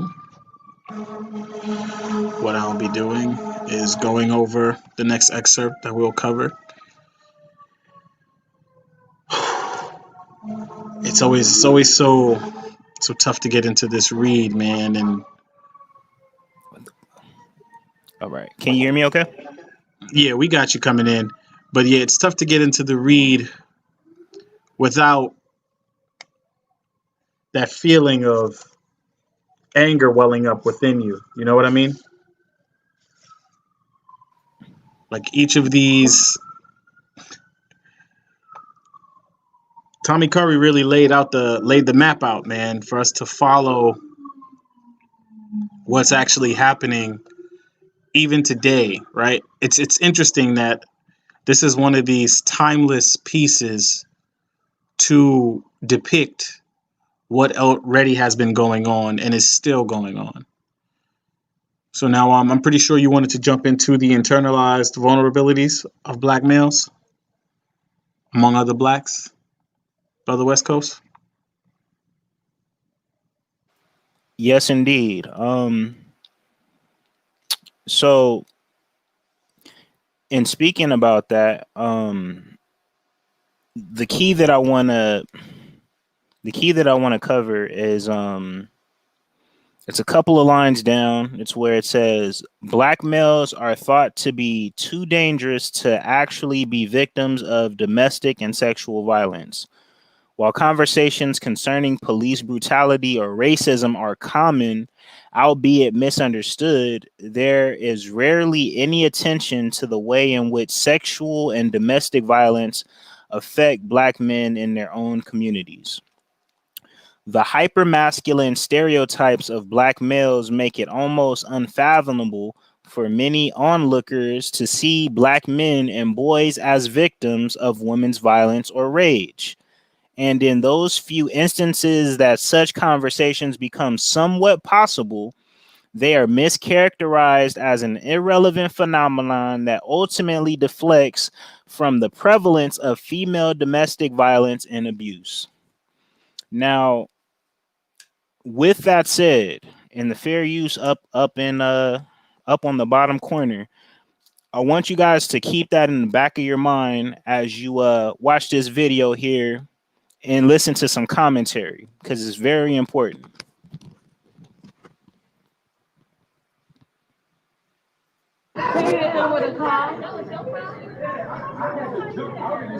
This shit is crazy.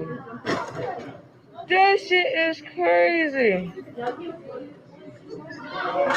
Oh!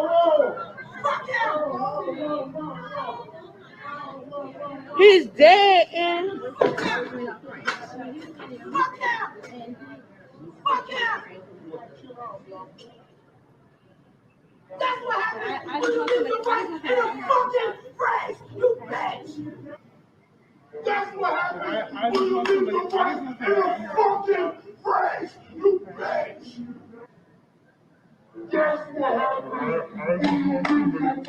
today with a pink shirt.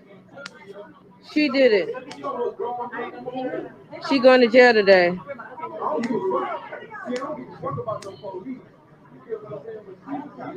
Good shit.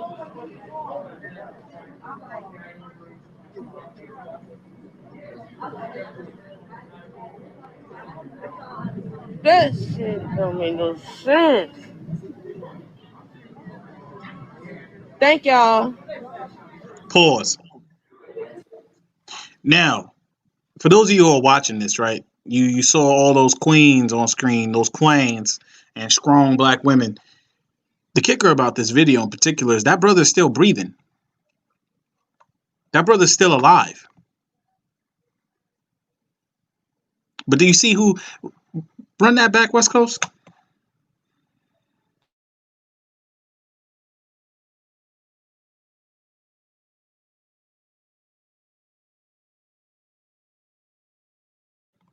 All right. Pause. Now, these are two sisters coming with the blanket, right? Covering them up. I don't know the reason for covering up, but the sister that caused this condition on this man yelled at him about rice in the fridge. I don't know if anybody caught that. This is what happens when you leave rice in the fridge. She picked up what looks like the front bumper of the other car and slammed it on his body. And you see another brother come into frame and remove that piece off of the brother's body. And what can he do to defend? What can he do to be his brother's keeper other than remove that piece of debris off of his body, right? Because it's not like he could put his hands on this queen without being subjected to the same fate or even worse, because that's a female, right? And then you have brothers that would want to make an excuse for some type of things. A video like this, you would make an excuse for, well, maybe he should have took the rice out the fridge. Like it's a joke, but is it really that funny? There's a video, this brother is bleeding, knocking on death's door, and she's adding insult to injury by throwing more on him, applying more pressure, right? His brother's fighting for his life, and you have this queen, right? This unprotected but strong black woman yelling in his ear about rice in the fridge.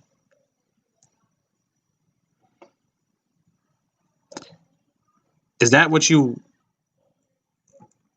And then let's talk about the term, male privilege, right? Black male privilege, whatever that is.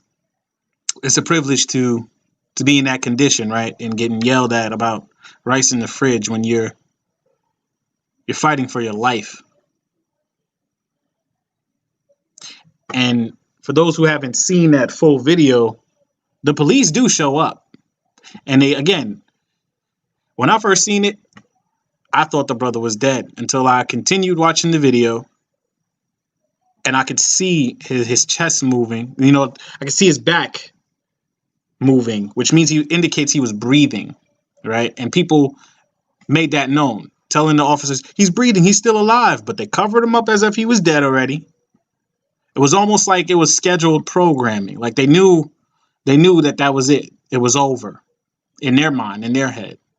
But there's no coming back from that.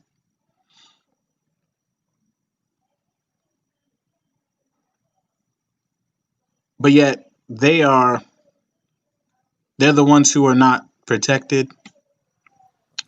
They're the ones who are the most educated, being oppressed by the least powerful. But wait, there's more. So let's talk about let's talk about this build up. So everybody saw the visuals. Everybody saw the visuals to this, right? Um let's bring it back to Tommy Curry and the actual passage that we were looking at before we saw this video so that we have it back in proper context. Remember that black males are thought to be too dangerous to actually be victims of domestic and sexual violence. While conversations concerning police brutality or racism are common, albeit misunderstood, there is rarely any attention to the ways in which sexual and domestic violence affect black men in their own communities. The hyper-masculine stereotypes of black males make it almost unfathomable for many onlookers to see black men and boys as victims of women's violence and rage. As you hold on to that thought, here is the news version of what happened with the situation that you just saw. And just into the newsroom, police have arrested a woman in connection to that scene at the JNF Shopping Center yesterday. Officers have charged 34-year-old Bashira Tripp with aggravated assault. People at the scene watched as Tripp reportedly ran over a man and then threw the car's fender on him. That man is in the hospital still in critical condition, and we'll have much more on this story coming up this evening starting at 4 o'clock.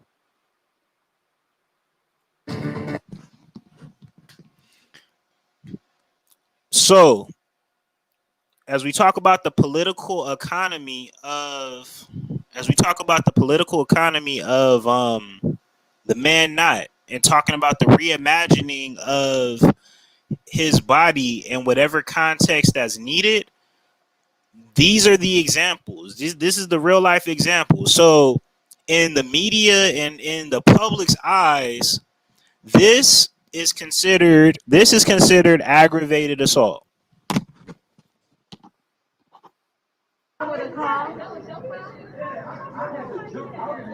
This shit is crazy. Oh!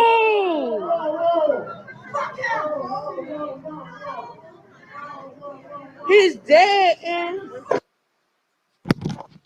Let me paint the picture. Let's read the literature again. While conversations concerning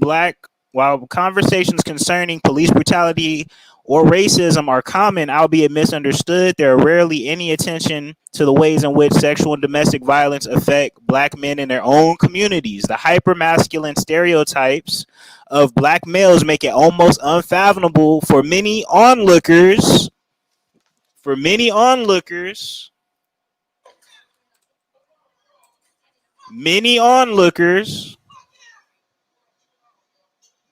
to see this as domestic violence.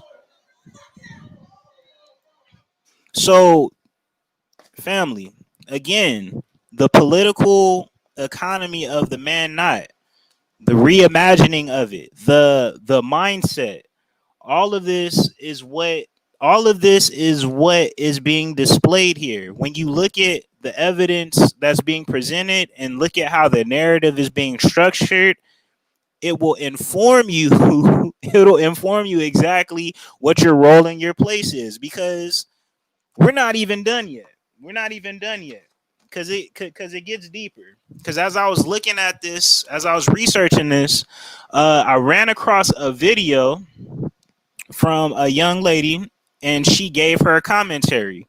And if you want to see the gynocracy and what the commentary actually looks like in regards to how that sector will use a black male body, and even going back to what Dr. Tommy Curry says, this is the perfect embodiment of it.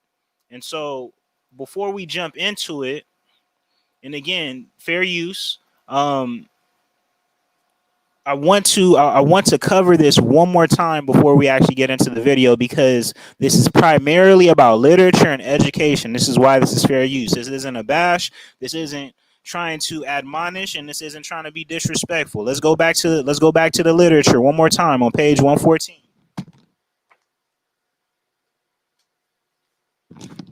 And on it, the section I want to cover is, and in those few instances that such conversations become somewhat possible, they are mischaracterized as a relevant phenomenon that ultimately deflects from the prevalence of female domestic and sexual abuse.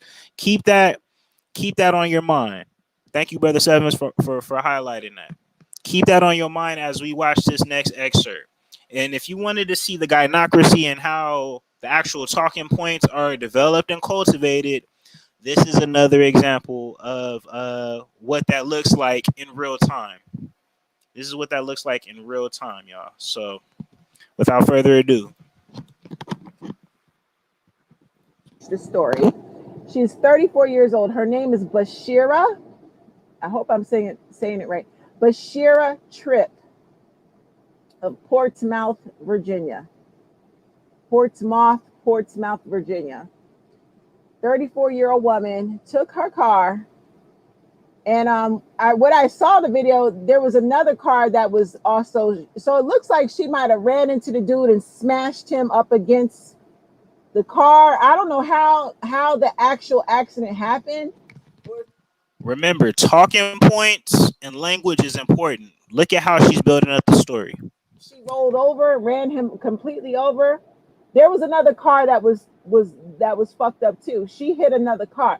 So I don't know if she smashed him, backed her car up, and smashed him up against another car that had some damage as well. She hit another car trying to fuck this nigga up. Okay, so here's my 2 cents on this. Okay. Wait. Pause. Run that back, Tober. What did she call this man? As well. She hit another car trying to fuck this nigga up.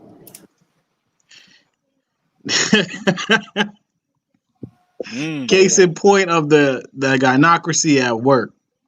Shout out to the gynocracy. Let's get back into it. Shout out to the gynocracy. Remember, framing is important. So she's already established that she's trying to hit it. This person's trying to hit a nigga. So let's keep it going. Educate people on what this shit hard bust. See, when I saw the video, I didn't flinch. I was like, my first reaction was that nigga deserved it. Yeah, I said it. Run it back, Turbo. See, when I saw the video, I didn't flinch. I was like, my first reaction was that nigga deserved it. Yeah, I said it. That was my first reaction. That nigga deserved that shit. Pause. Now, before we even continue, you didn't flinch. That nigga deserved it. I wonder how many sisters or brothers in this space feel the same way.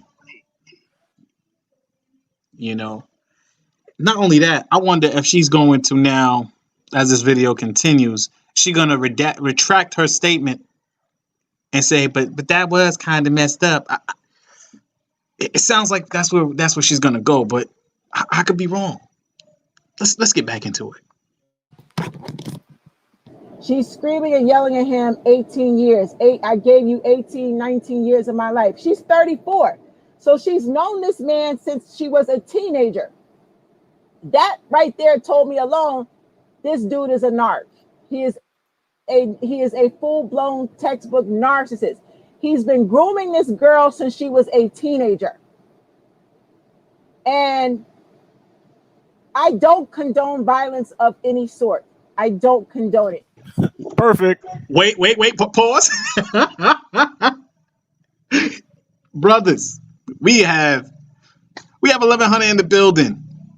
Did you brothers just hear what I just heard? First, it was that nigga deserved it, right? Which was already the dehumanization of the black man. Then you continue on to defamate this man's character by saying he's a narc, right? He's a narcissist. Don't even know how old this brother is. You know her age. She's 34. Don't know how old this brother is, but you formulated this opinion and you put that out for other people to agree with you, for other people to think about and chew on. You planted those seeds already in other people's minds that he groomed this woman, right? I wouldn't know anyone to groom someone to eventually run them over with their car for rice in the fridge or giving up X amount of years to them. I just can't fathom such a thing. But then back to the literature, right?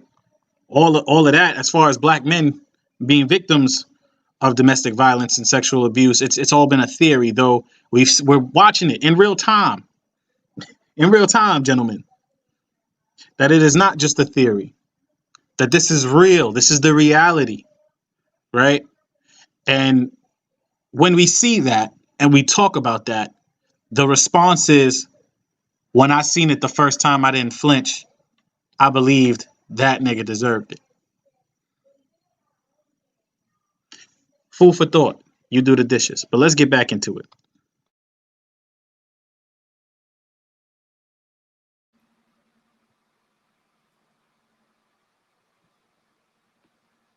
This girl since she was a teenager.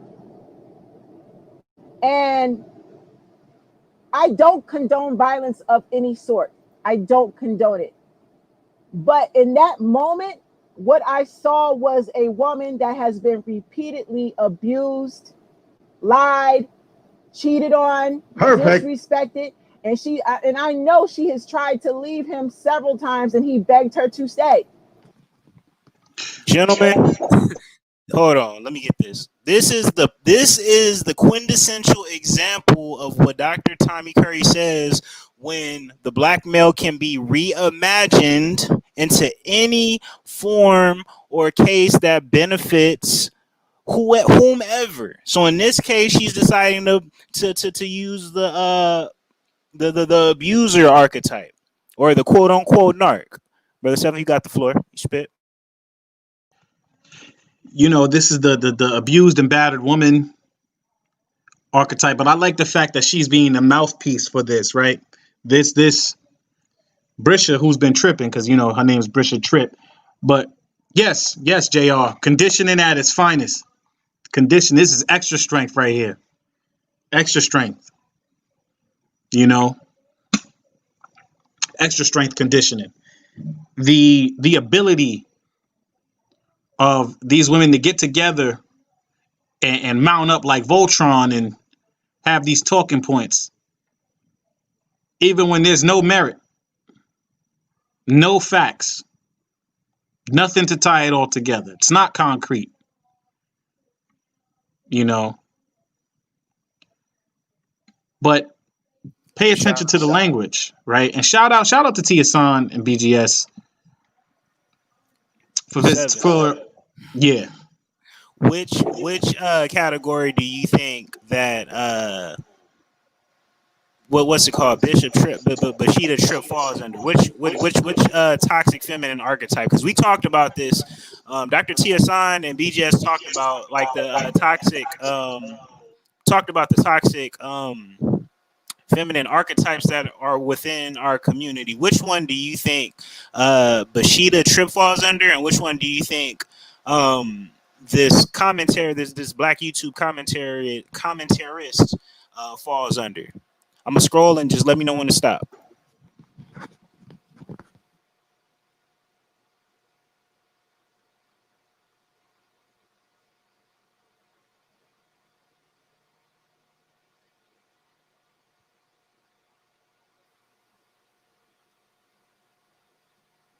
Yeah, wait, go back. The long suffering, right? So now let's really dive into this. That long suffering sacrificial mother,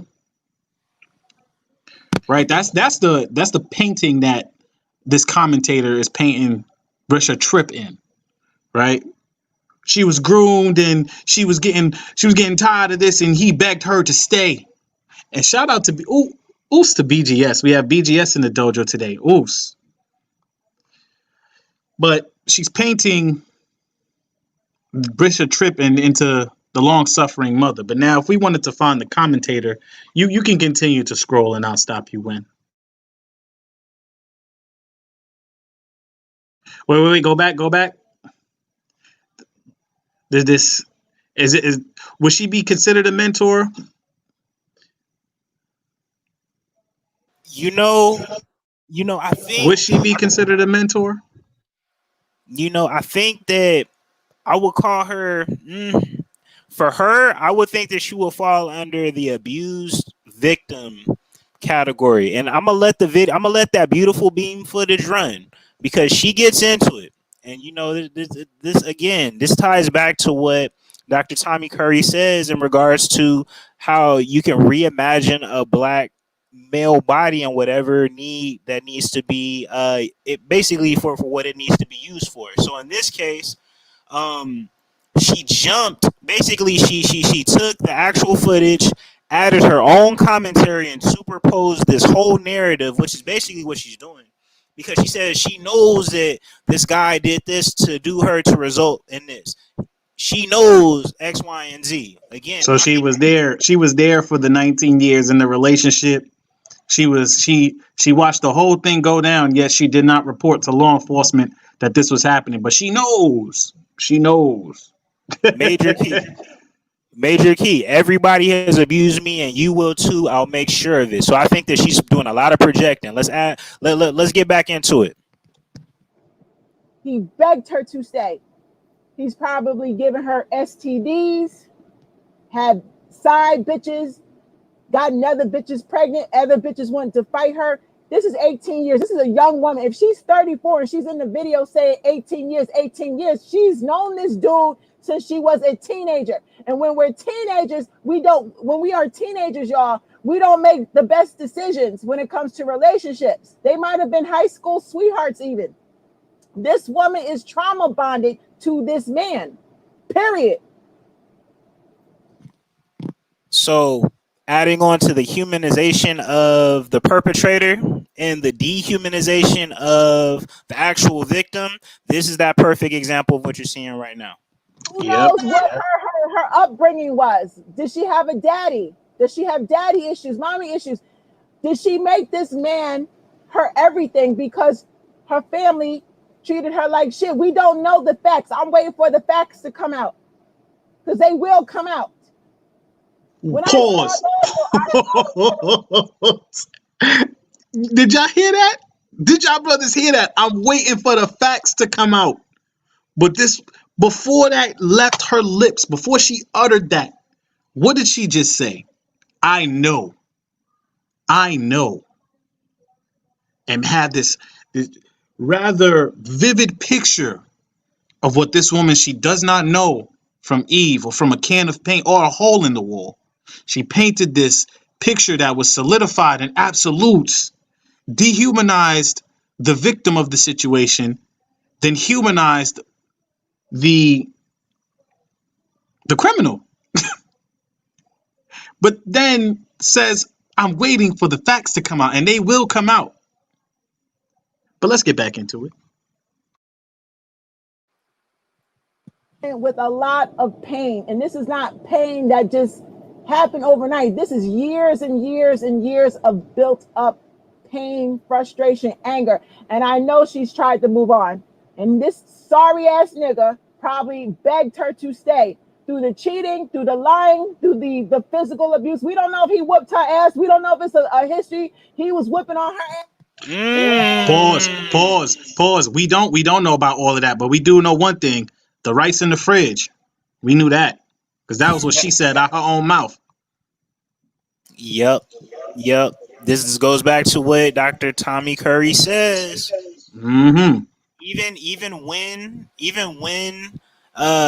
intimate partner violence is brought up in relation to female to male, it gets dismissed as a one-off and used as a justification to dismiss the main point, which is women's intimate partner violence. This is what you're seeing in real time, family. I know that we're spending a lot of time on this video, but when we go back into the literature and we read this is a perfect case in point of you seeing it in real time. So let's continue. So right now, she's at the point where she's reconfiguring the narrative and justifying everything that this woman has done on video and why it makes it socially acceptable for this woman to beat the brakes off this dude, run him over with a car, throw a bumper on him, along with the people and implicitly the people who were around the actual crime scene and around the actual scene,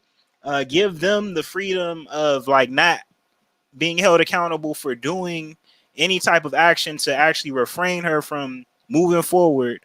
This is the reimagining of the gynocracy in real time. So let's continue. And doing all type of shit. Let the facts come out before we judge, sister. I need the facts to come out, because what I saw, this is what we call reactive abuse. And if you don't know what reactive abuse is, I have done several videos on reactive abuse. Y'all better, all right, hold on. Y'all better watch out, because again, words are important. She just, listen to what she just said. So the dude who got ran over with a bumper thrown on him, left bled out in the streets, woman perfectly intact. This was her response to it. What reactive abuse is, I have done several videos. Reactive abuse. I need the facts to come out, because what I saw, this is what we call reactive abuse. And if you don't know what reactive abuse is, I have done several videos on reactive abuse. So again, let's follow the historical trend before we jump to John DiIulio with the super predator and how he came up with this theory, this reimagined theory about how there are this surge of black males on the loose and you need to look out for them. This is under that same vein. This is actually more so to the author who penned the myth of the black superwoman and the black macho. And even her, she denounced that as anecdotal evidence. And it sounds like this same type of narrative that she's spinning, this hashtag reactive abuse, because this video isn't even a month old yet. This video, pay attention to this, especially when it comes to dealings with intimate partner violence, when it comes to women assaulting men, and the term reactive abuse, because this can build up. We already know how this trajectory goes, so I'm gonna let it keep running. Reactive abuse is when an abuser constantly abuses his victim, his or her victim, right? That means this person could be physically assaulting you behind closed doors. This person is a cheater. They can be giving you STDs, lying, falsely accusing you of cheating, stealing from you, taking money out the bank account, disrespecting you. They disrespect you to their fucking family, they trifling ass mother, they trifling ass messy ass sister. They disrespect you to everybody, but they want you to fucking stay and put up with their ass. Pause. Spit. You hear the language and the tone that's being set, and the look at the eyes. Look at the eyes, brothers. She's reliving a time in her life, and she's projecting that and painting this brother who was a victim of domestic violence as the man that did everything that she's discussing. The man that did this to her has become the man that's now bleeding out. Exactly, Rocky. It sounds very personal. And oos for bowing in. You know, so she's right now, she's going down memory lane. And now what she sees on the ground, when she watched that video, she saw the man that mistreated her on the ground. That's what she saw. She said, yes, they got him. But then reality kicked in and she realized that it wasn't him. Right. But in the back of her mind, any man that comes in contact with her is going to be like the man that she dealt with, the man that hurt her, the narcissist, and hashtag the reactive abuse. Right.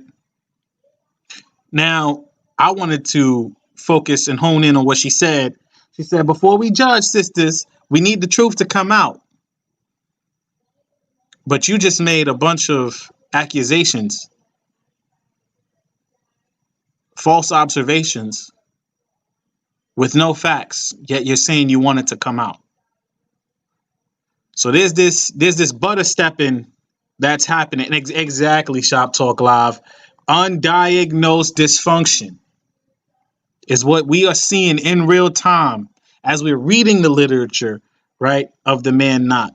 How she is reimagining and creating an entire storyline for what occurred when we heard out of the horse's mouth. Like I said, it's always better to get the story from the horse's mouth before they're gone. There was no, you abused me for 18 or 19 years. The initial plan where she walked off, what did she say? That's what happens when you leave the rice in the fucking fridge.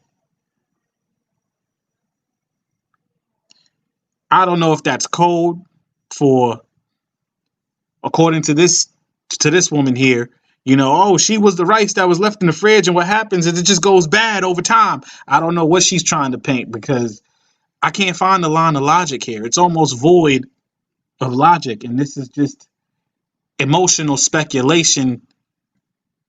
Emotional displacement is what this is. This is emotional displacement.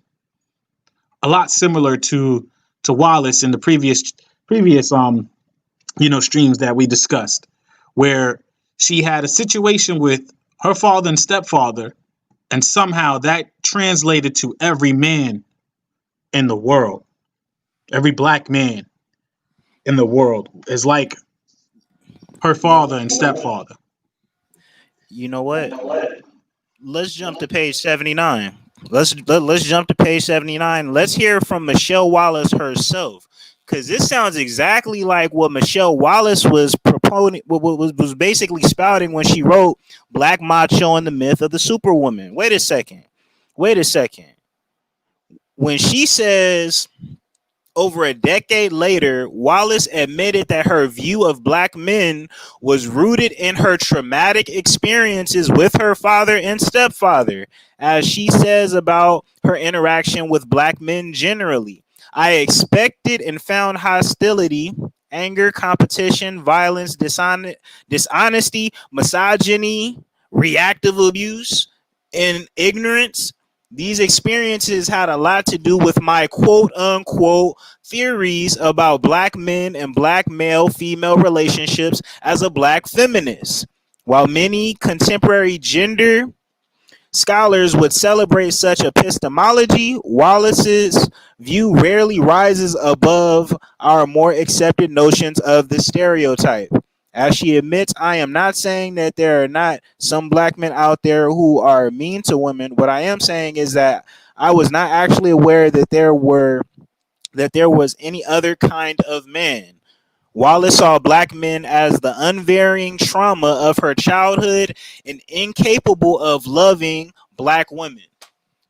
Tell me that doesn't sound exactly like what this woman is proposing right now, but just in a less educated fashion.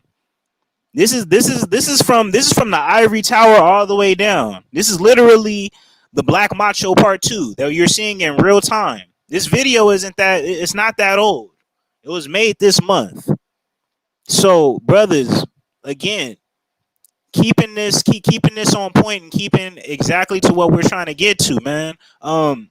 This is the type of stuff that you need to watch out for, because this history of reimagining and this history of coming up with these different types of narratives, they're going to continue until they get stopped. But until they get stopped, this is how you nip it in the bud, and this is how you catch it before it happens. Because if you don't catch it and nip it in the bud, then this whole reactive abuse, as an example, it doesn't have to be this sister right here, but these examples of it can easily get rebuilt up into what we see with a black macho, where the ultimate problem doesn't lie in her just making stuff up. And yes, you're right, Kane, but that's how women move. The problem is that when the women move in that manner, policy gets created behind it. And once policy gets created behind it, this is how you continue the systematic oppression. So this is the connecting the dots piece. So it's one thing to acknowledge the literature. It's the second thing to see it in real time. But it's the third piece that's the most critical, is when the government and when the people who write policy look this out. Shout out to John DiUlio, who even after he denounced it, it doesn't matter because the policy is already in place to actually subjugate black males. It's a wrap. And so this is when we talk about breaking down the literature from soup to nuts, from beginning to end. These are the pieces that we have to connect. And whenever folks try to come into this sector and throw us off of our square and try to focus on one particular piece, like, oh, and this isn't a shot to you, Kane. This is more so to people who come in, because this is another diversion tactic that they use. Whenever they try to hone in on one specific like monicum of information and try to dismiss it, oh, that's not a big deal because of XYZ, just know that that's another talking point and that's another tactic to throw you off of the overarching goal, which is policy. All of this ends with policy. All of these opinions, all of these different narratives, once it reaches policy, then it's going to affect you. And then this is when we get bit in the tail. So we have to break. And I'm glad that this video actually popped up, because this potentially could be another one of those situations, a hashtag reactive abuse.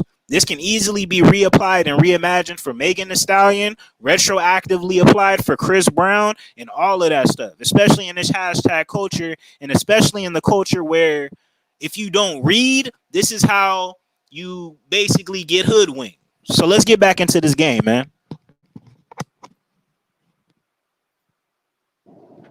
You don't know what this woman has tolerated for 18 fucking years. I'm not justifying what she did. I'm justifying in that heat of the moment, we saw a victim snap because she is tired. This is what happens. And I use the example. If you take a stick. Matter of fact, I'm not even, hold on. Come on, man. Talk to him. And you walk into a bear cave and you see a big giant grizzly bear hibernating and sleeping. That grizzly bear is minding his business. He ain't attacking nobody. He ain't bothering nobody. The motherfucker's just simply sleeping. And you take your ass up in there and you get a stick and you start poking and jabbing at the fucking grizzly bear. What's gonna happen? That motherfucker gonna wake up out his sleep. He gonna rip your arms. He gonna tear you a new asshole.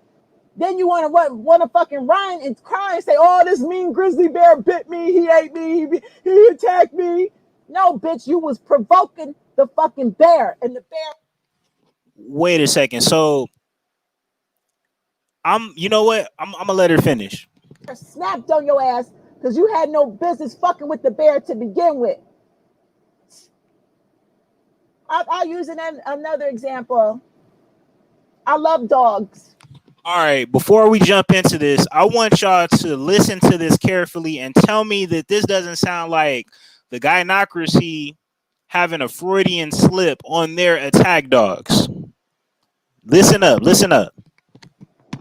Okay, I love pit bulls.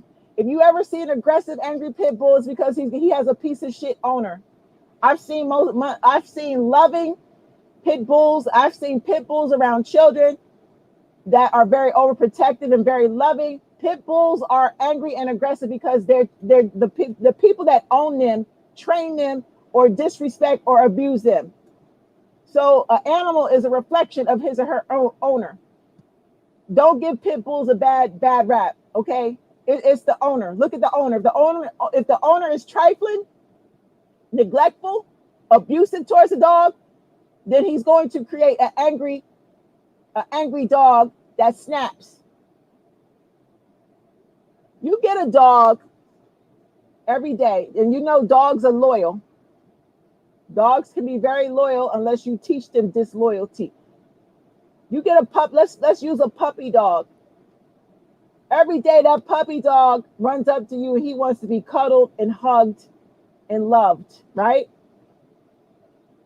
He jumps up on you and he's begging you to pet him and hold him and show him some love. And instead of you showing him love, you kick the shit out the dog. The puppy runs off and he goes and cries. Pause. You continue to... Here we go with, and I don't even know if anybody caught this, black men not even having a voice, but now we're giving voices to animals over black men. We're giving voices to the puppy dogs over black men. The dogs. What about the dogs? Oh, the dogs. You know, but let's jump back in. Listen, man. All I hear, matter of fact, I'll tell you what I hear when I'm gonna tell you what I hear. Hold on, we're gonna let it ride. To do this every single day, week after week. The puppy runs up to you, even after being kicked and abused.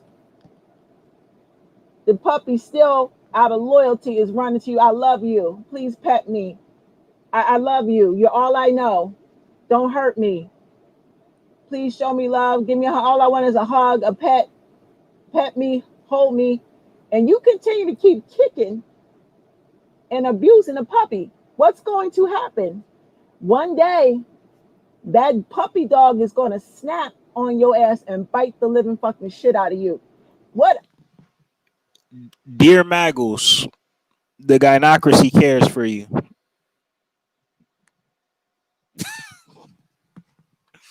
Bro, I'm not gonna lie. After listening to this, tell me that this doesn't sound like a PSA to the sisterhood of the gynocracy to treat their Maggles and their gynocracy attack dogs so much better than what they've been treating them. Because that's all I hear. All I hear is a owner telling another owner that they need to get their basically their property, treat their property better. Come on, shop. Come on, artisan. Come on, fam. Like in that whole analogy, and in all seriousness, because she was trying to use that analogy of the woman being the dog in this case, right?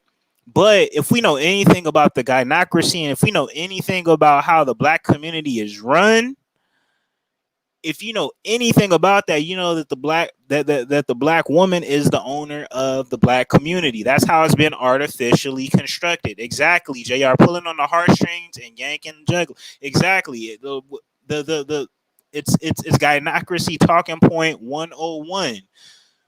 We got this, matter of fact, because again, this is why breaking down the story is so important. We got from this poor woman, right?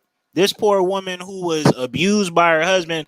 We stopped it there just so that we're putting this in perspective. So we're putting this in perspective. This is the same woman. This is the same woman. Just so we know. This is who she's talking about. Oh!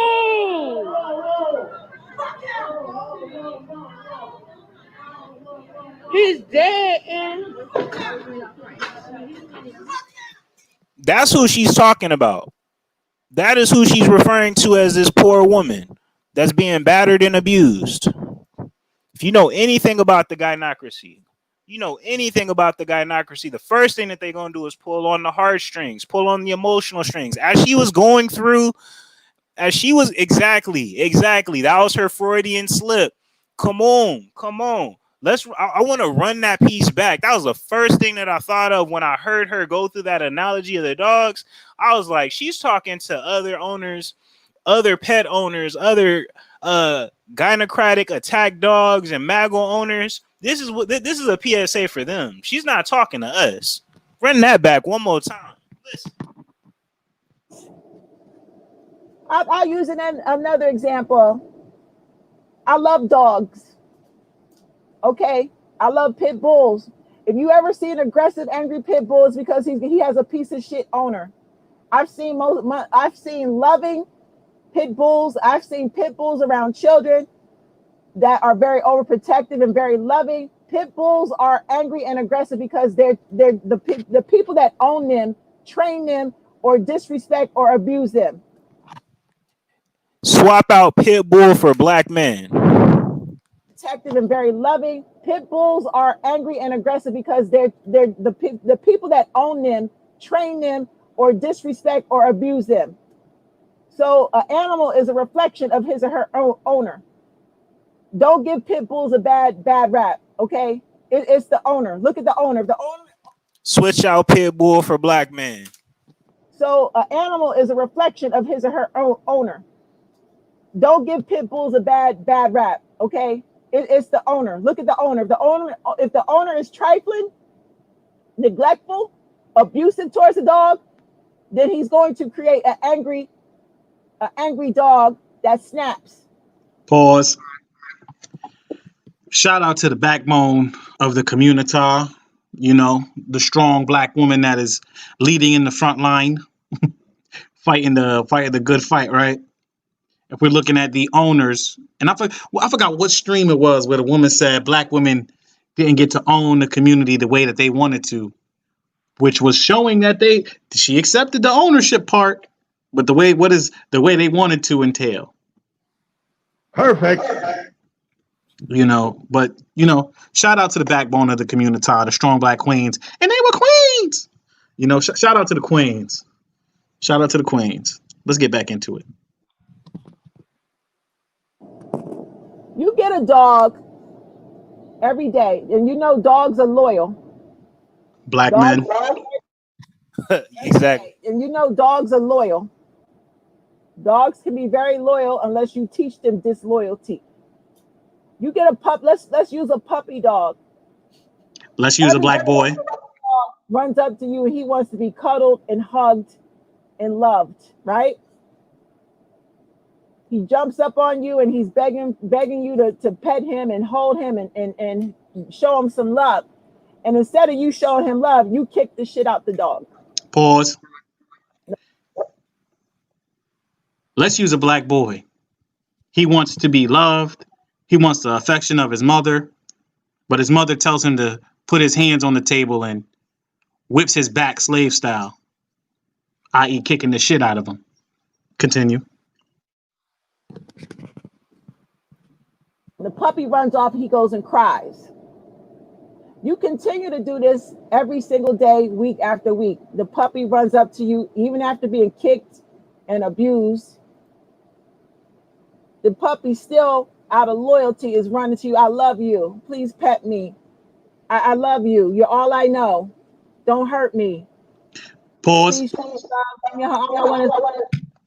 Even though you was a crack fiend, mama, you will always be a black queen, mama. Continue. A hug, a pet me, hold me, and you continue to keep kicking and abusing the puppy. What's going to happen? One day, that puppy dog is going to snap on your ass and bite the living fucking shit out of you. What I'm trying to say is everybody has a breaking point.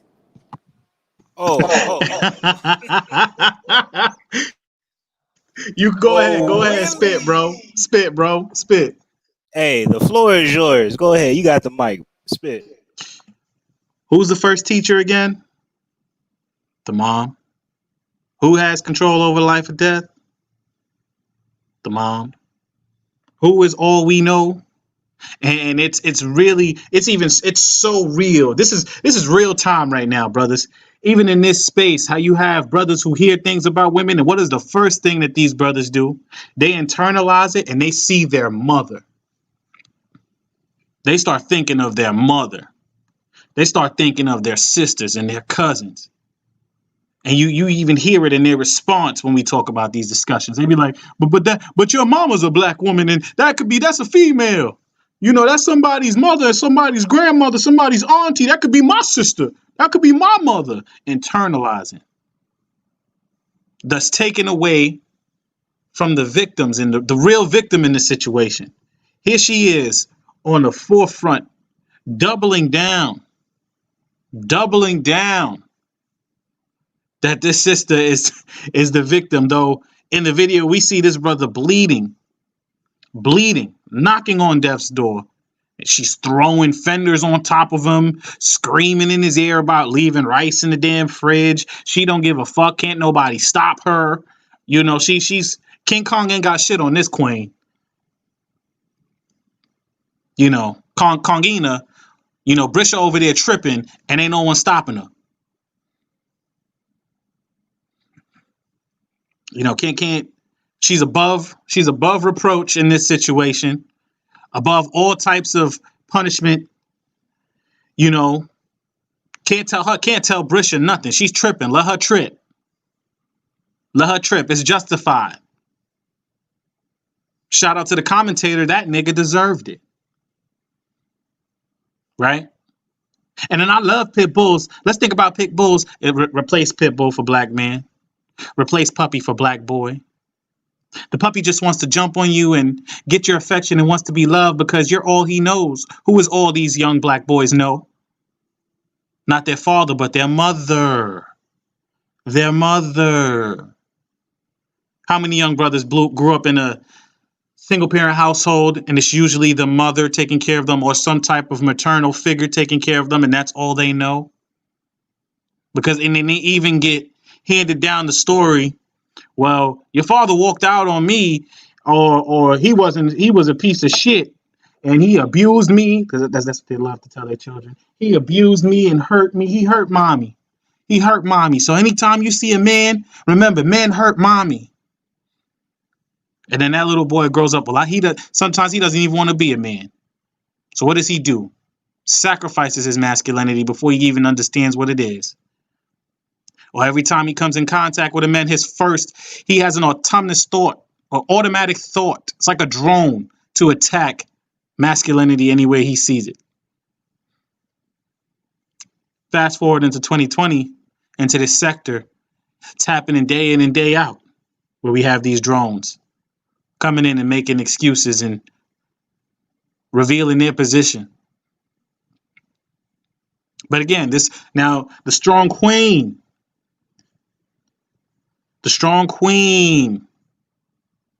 right, is the victim here. Look at that. Look at the victim.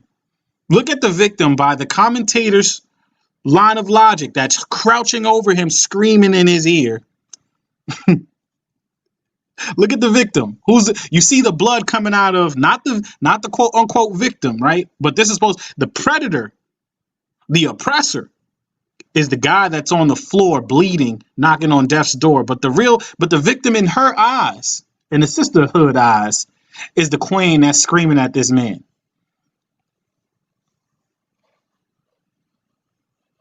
And that's exactly my face too, man. That's my face right now. For the 1,600 we got in attendance tonight, that's my face right now. Just listening to this queen speak her truth. Because that's what they love to say. Speak your truth, girl. It's your truth. It ain't the truth, but it's her truth. But I digress. Let's get back into it, shall we?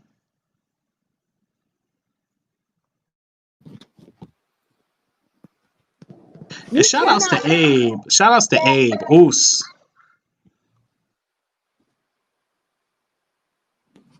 Disrespect. Making point. You cannot abuse, kick down, cheat, disrespect, and not expect anyone to react. This is the problem. Abusers are out here doing their dirt behind closed doors, and you can try to move on. I remember my last relationship. I every time I tried to leave, the nigga begged me, please stay, please stay, please stay. Pause. Didn't we tell you, brothers, that was the projection? Listen to what she just said. Run that back, West Coast Sensei. Run that back. And not expect anyone to react. This is the problem. Abusers are out here doing their dirt behind closed doors, and you can try to move on. I remember my last relationship. I every time I tried to leave, the nigga begged me, please stay, please stay, please stay. She snitched on herself. And hold on, pause. This looks like a brother that's begging her to stay. Because they love to change definitions of shit. So that looks like a brother that's begging for her to stay. Man, slumped on the ground. Explain. Y'all, it don't add up, man. It don't add up in logic sense. But again, this is why we're breaking down the ManNot, and we're breaking down this literature because it makes perfect sense. It goes back to what the actual passage on 114 states. In fact, Brother Seven, can you pull that up? And Oos to Nameless. Oos. Oos. So yeah, we're breaking the ManNot down in real time. So let's go back to the actual passage that stemmed this video breakdown on page 114 if you're reading on book. So, yep. So it goes, black males are thought to be too dangerous to actually be victims of domestic and sexual violence, while conversations concerning police brutality or racism are common, albeit misunderstood. There is rarely any attention to the ways in which sexual and domestic violence affect black men in their own communities. The hypermasculine stereotypes of black males make it almost unfathomable for many onlookers to see black men and boys as victims of women's violence or rage. And in those few instances that such conversations become somewhat possible, they are mischaracterized as an irrelevant phenomenon that ultimately deflects from the prevalence of female domestic and sexual abuse. Ladies and gentlemen, you just saw, case in point, this literature be played out live in real time. This video that the video that we just spun up, this is this month. This came out this month. This was related to the video that I was looking up for this particular stream and this commentary. She came up with this commentary.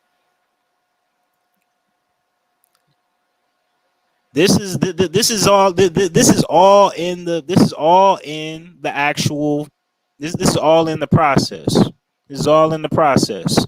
I'm gonna run this piece back because I think this is probably the most important piece. But in that moment, what I saw was a woman that has been repeatedly abused, lied, cheated on, disrespected, and I know she has tried to leave him several times, and he begged her to stay. He begged her to stay. He's probably given her STDs, had side bitches, gotten other bitches pregnant, other bitches wanted to fight her. This is 18 years. This is a young woman. If she's 34 and she's in the video saying 18 years, she's known this dude since she was a teenager. And when we're teenagers, when we are teenagers, y'all, we don't make the best decisions when it comes to relationships. They might have been high school sweethearts even. This woman is trauma bonded to this man, period. Who knows what her upbringing was? Did she have a daddy? Does she have daddy issues, mommy issues? Did she make this man her everything because her family treated her like shit? We don't know the facts. I'm waiting for the facts to come out because they will come out. When I saw this video, I saw a woman with a lot of pain. And this is not pain that just happened overnight. This is years and years and years of built up pain, frustration, anger. And I know she's tried to move on. And this sorry ass nigga probably begged her to stay through the cheating, through the lying, through the physical abuse. We don't know if he whooped her ass. We don't know if it's a history. He was whipping on her ass and doing all type of shit. Exactly, Captain. Exactly. But when you realize that this is all a part, and again, the title of this stream being the political economy of the Pookie, remember, all black men, it's a worldwide Pookie out here. Any black male, if you are black and male, you are automatically a Pookie once you get caught up in this system. It doesn't matter if you are of the black intellectual class. It doesn't matter if you're a blue collar worker. It doesn't matter if you're a student. We just spent the last couple hours giving example upon example of seeing how you as a black male, you as a man not in this society as an underclass, can easily get painted into any type of framework or archetype that has been designed. Now she's just doing the legwork. She's doing the legwork, and she's following up with what Michelle Wallace's work was doing back when she created the Black Macho.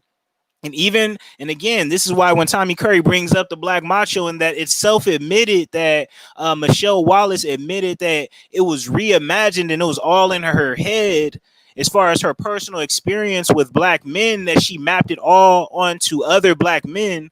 This is how policy gets driven into actual practice, y'all. All of the anti-male policies that are basically imposed, it starts here. When folks and detractors try to pop into this is why it's so important that the sector stays on point and stays on their actual square. Because the minute that we stop talking, the quicker that these videos that pop up gets converted into policy, because there's nobody else to provide pushback. And all the detractors who try to like marginalize and dismiss it, oh, you guys are overreacting, you guys are doing boom, boom, boom, boom. It's like, do you want to wait for the actual monster to grow into a beast that's going to be formidable, or are you going to nip it in the bud? I'll do you one better, West Coast. That's just Tuesday. That's just Tuesday. You know, go get over it. Get over it. And then when you have the elders that talk about this situation and point it out, what does this old nigga know about it? You know, hashtag Pookie International. Gynocracy badge on platinum. Fam. And the thing, facts. And the thing is, this is why, again, if nobody speaks for us, who will? If we don't speak for ourselves, who else will? Because you'll see you see the results. If you're a millennial in this space, if you're a millennial on this, if you're viewing this, you see the results of what policy looks like from rhetoric that was brought up in the 90s. And matter of fact, hold on. Let me see if I can find that video again, because there are some new folks that are in the chat. The whole idea. While you do that, let me give a shout out to Abe for his contribution. Oos, much appreciated, brother. And Jr. Andre, you caught that too, right? Now he's a sorry ass nigga. He went from being a nigga to being a dog, and now a sorry ass nigga again. All right, let's jump back into it. No doubt. Let me pull this up because I want to take a blast from the past, and again, for the detractors and people who try to dismiss history and say, what does that matter? What is this being brought up? Why is this happening? The reason why history is important and reading is important, not only just looking at like memes, is because they will tell you straight up what and how this type of rhetoric gets put not only into the social ecosystem but actual policy. And this video I'm about to display is the individual who actually created it. Hold on, because we still got that fair use up there. All right, beautiful. We still got fair use up there. Shout out, fair uses for educational purposes.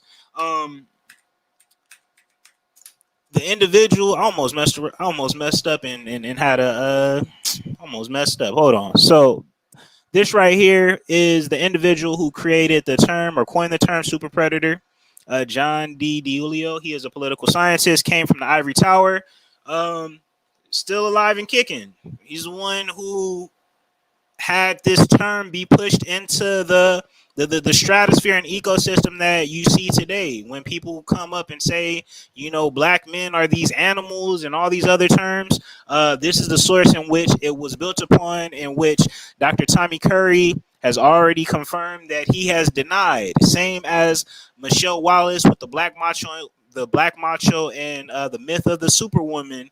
She is denied, but it doesn't matter what they actually deny and say it wasn't real. It's about what can be sold and what can be moved, what can be moved as far as public sentiment. So let's take a look at the beautiful beam footage of the 90s of the super predator. Juvenile violent crime right over the horizon. And some who study it say the worst is yet to come. Life in the 1990s was dominated by a sense that youth violence was out of control. The future looked bleak. To explain why, one word said it all. Super predators. Some social scientists and criminologists looked at the data and saw doom. They stepped out of their ivory towers and into the public arena. Remember, they stepped out of their ivory towers into the public arena. Keep key notes of that. This is when policy is created. This is the marriage between. This is the hand-in-hand political economy. This is when rubber meets the road. So watch it. To sound the alarm about a coming wave of kids who are going to ravage the country. A super predator is a young juvenile criminal who is so impulsive, so remorseless, that he can kill, rape, maim without giving it a second thought. The prediction was terrifying, and lawmakers cracked down on juvenile offenders. This country went into a moral panic over super predators. But there was one problem. The calculations were wrong. They made it up. One more time for the illiterate cats. One more time. Were wrong. They made it up.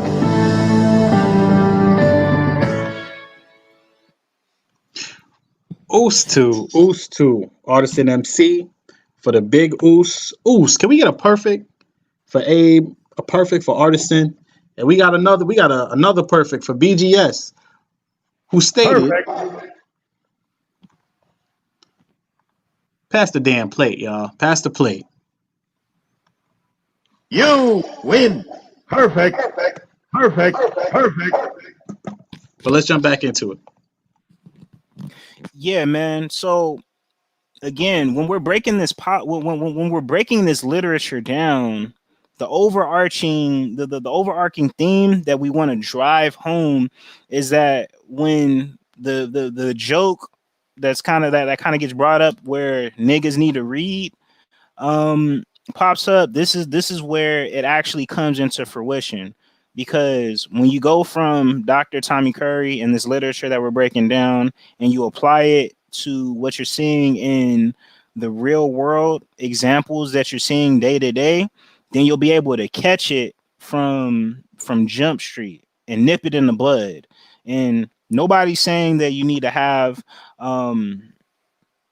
basically nobody's asking you to be a Superman, but really this is information to equip you for when these conversations do pop up in your circles and conversations where people will casually say, and that's, I think that's a big habit that has to be addressed and really fought against, is how folks will casually just, throw out, all these black men abusing these black women, like that sentiment, like that social norm has been it's been so ingrained in us that when you try to challenge it without any literature or without any actual history or any notes, then you'll be shunned and shushed out of the room. So when we're going through this literature, it's important that you take heed and that you connect the dots.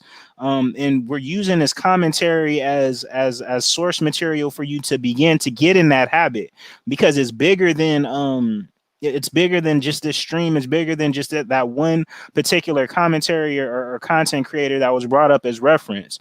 We're all in a political ecosystem that we can be exploited in multiple ways. So with Diulio, it's in the matter of the super predator. When it comes to intimate partner violence, it's in the matter of the gynocracy and like intraracially. When you talk about the black intellectuals, and when I say black intellectuals, I'm specifically speaking to the ones who decide that they will buy into the socialization, and basically their peers in the ivory tower about the complex of what black people are from that from an academic literature standpoint, which is essentially racist. It's those people that we need to combat in, fighting for our own rights as being black and male. And it's not done, and it can't be done just by one person. It's done by us collectively. This is why I give my kudos. This is why the dojo, me and Seventh, give our kudos to Dr. Tiasan Johnson, to Green Gorilla, to who else is in the academic space? Dr. Dr. Tommy Curry, BGS Ibmore, Art Nusto, Angry Man, everybody else who has been in this sector, who has pushed this sector to a space, even Dennis Sperlin, who's been involved in this himself. It takes folks like that, and it takes folks like us on the mid tier and folks in the day to day in order for us to actually galvanize as a unit and have an actual agenda. And this is the basic ammo that's going to be needed in order to politicize and create an agenda that, hey, being black and male at an intersection, that needs to be defined and that needs to be explicit. And these are the key notes on how us as a particular interest group have been exploited, and we need an agenda strictly for us. And these are the reasons why. And in this short span that we've been discussing as literature, that's enough ammo for you to get started. You know what I'm saying? So Brother Seventh, was there a particular passage that you wanted to cover before we jump to something else? Yeah. What I was gonna say is I wanted to apologize for the two brothers, R. Charles and Dave, because I noticed what they were utilizing an emoji, and they just use like 4 different emojis, and the bot kind of like timed them out. So it's gonna, for you guys, future reference, I know you guys want to like put emphasis on the emoji that you're putting up, but just stick with one, because the bot is very sensitive and it will time you out and think that you're spamming. But to OU Captain's comment, he just said that you hit a good point, West Coast, that we should do a show. He's giving a suggestion that we should do a show on black men who make it, and how we have like that Superman. We have to be Superman in order to get the modest success, right, or the most success. And intellectual Black Panther or calm attitude of Obama, right? So that's something to chew on later on, and we could talk about that before we come in and start breaking some boards. But man, we haven't even, and this tends to every episode, we scratch the surface, but it's so much to take in, right? Yeah. Each of these episodes that we've dropped are deep, man. And this is why we reiterate purchasing the book and reading along with us, brothers, because you want to get the full experience and you want to get all of the literature, right? It would go way beyond hours upon hours to cover every page of this book in one particular stream or a culmination of streams, right? So we have to break this down in excerpt style as you read along with us, so that we can discuss what we're being exposed to,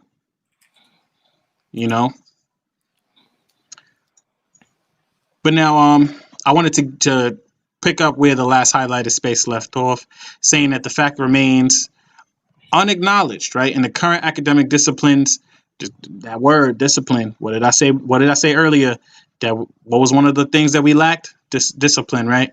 Governed by the calculus, right? Calculus of identity, since entering of the black male, even when addressing his specific experiences and dynamics of trauma, and are deemed to be unjustified. Brothers, what did we just finish hearing? The victim, but for the sake of the commentator's purposes, the oppressor was on the floor bleeding and caused that woman to be subjected to 18 to 19 years of insert everything that she just created in her own head, projected her own personal life stories. And now you see in real time that this is what it's about.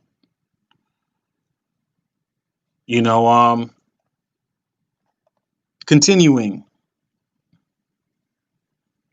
to buy into these ideas wholesale about black men, these misconceptions, because that's what they are, they're misconceptions. And I'm going to reiterate this, the lack of discernment that brothers have in and out of this space to discern the fantasy versus the reality. And if you don't know, I always say that fantasy is something that a fanatic, right? There's extreme zeal, extreme zeal. Fantasy is what a fanatic wants to see, right? It's not the reality, but it's what the fan wants to see. So if the fan wants to see the black man as the perpetrator, as the inherent rapist, as the criminal, as the super predator, that's what the black man is going to be to the fan of the black man, right? Or the fan of the toxic ideology, the toxic dreamers and visionaries of the world. That's what they want to see. They don't want to see anything else other than that. So no matter how many accolades, no matter how much work that brother's doing, as long as there's someone in the trenches formulating a theory about this brother that would dehumanize him or defame his character, many people will buy into it. Well said. Well said. So as we wrap things up, which I think that this is just a really good constructive conversation, the piece I want to touch on last, along with another piece of media to accompany it with, is it's on page 115. It's on page 115.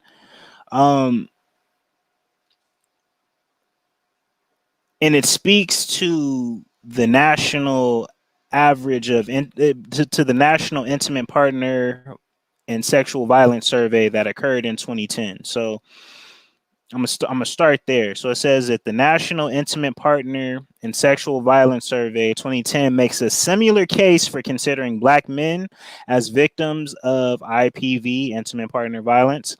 According to the report, while an estimated 40.9% of black women, or roughly 6 million black women, will experience some form of intimate partner violence in their lifetime, 36.8, or about 4.6 million black men will as well. The historical patterns of black male victimization and death are often left out of the narratives concerning the nature of domestic violence to sustain almost exclusive focus currently held by gender theorists on women as victims and men as perpetrators. Contrary to contemporary theory, which insists on masculinity as the sole cause of domestic abuse, IPV and IPH, intimate partner homicide, in the black community, like that in the white community, is heavily correlated with the concentration of poverty in these areas. In reality, black men and women are subject to this type of violence. It is not simply patriarchal, as if it were perpetuated exclusively by males. And with that said, we're gonna tune in to one last piece of footage. It ties into what we've been discussing with the last young lady in regards to her IPV dispute to another young woman of a similar caliber. So I'm gonna let the beam footage run.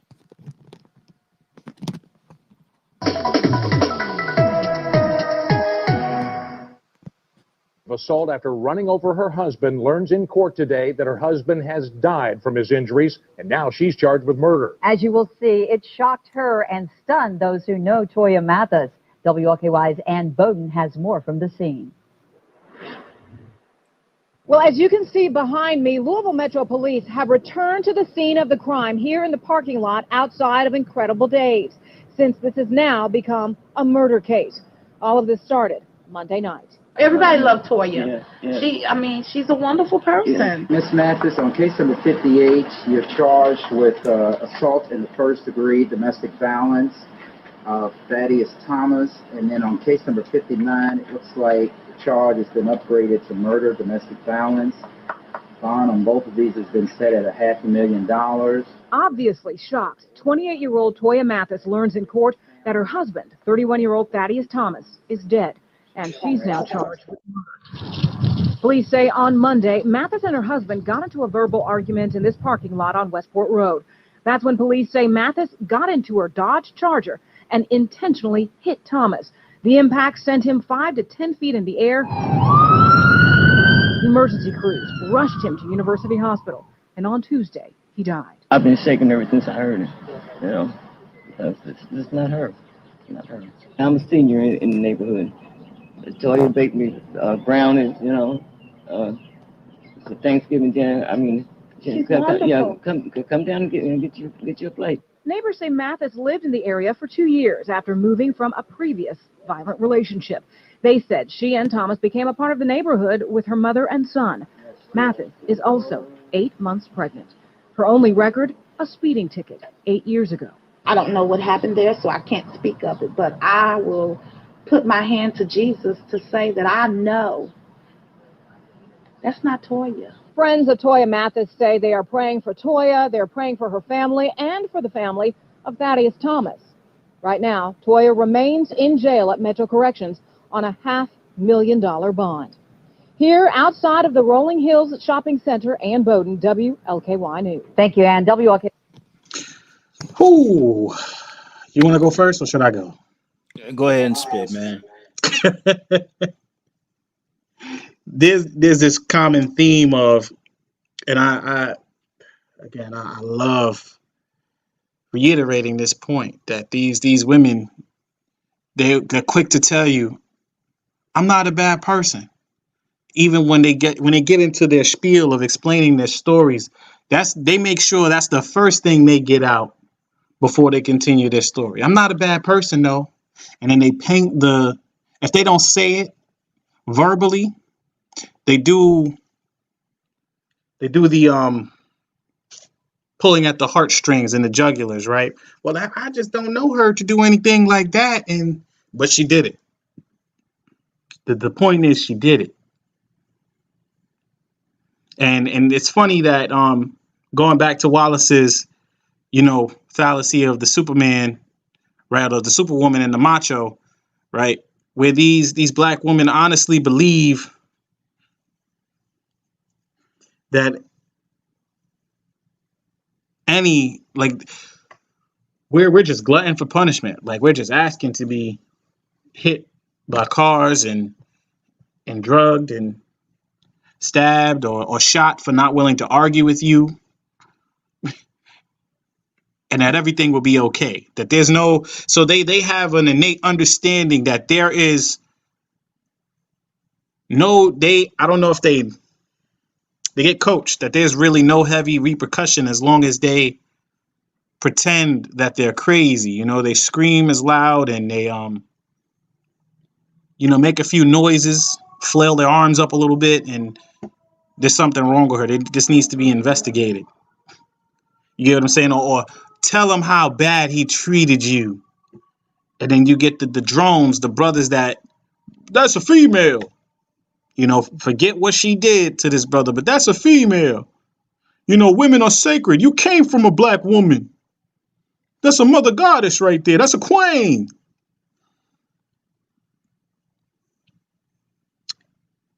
Now, you mean to tell me she didn't think that her husband was going to die after an injury like that? You hit him with the car and he flew upwards of 10 feet. And you expected him to be okay and survive that so you could what? Continue to yell at him like the other sister that was doing about the rice in the fridge? But mind you, this was brought on from a verbal argument. A verbal argument. But when Sister Shahrazad Ali wrote, these queens deserve an open hand smack to the mouth, oh, they lost their shit. They lost their shit for being out of pocket. They didn't read anything else in that book, but they read that smack that queen in the mouth with an open hand slap, and they just came running. Voltron, Transformers, insert any robot to come together and fight on the front line. So pay attention to this, brothers. This is the Gynocracy of real time. This is us breaking down this literature, and you're getting real live examples, right? This is going beyond the theory that they desperately cling to, that is the case, that this is all just theorized. This is all just theory. No, this is reality. This isn't fantasy. This is not what the fan wants to see. This is reality. But I digress. So, and shout out again to Dr. T.S.on Johnson and BGS Edmore for laying some of the groundwork on a lot of these predatory archetypes that we see intraracially. And to add some breadth and to add some context to it, these are specific types of women that have been assigned in our collective that are essentially our handlers in a detriment almost to the point at the cost of your life that we all have to interact and experience too. So let's be clear on who we're speaking towards, because obviously detractors like to use the well, or you must be talking about all women. So that now that that's moved out the way, I think in this, and I know that at least from what I was listening to Dr. TSN and BGS in regards to this, these archetypes, like it's still a working theory.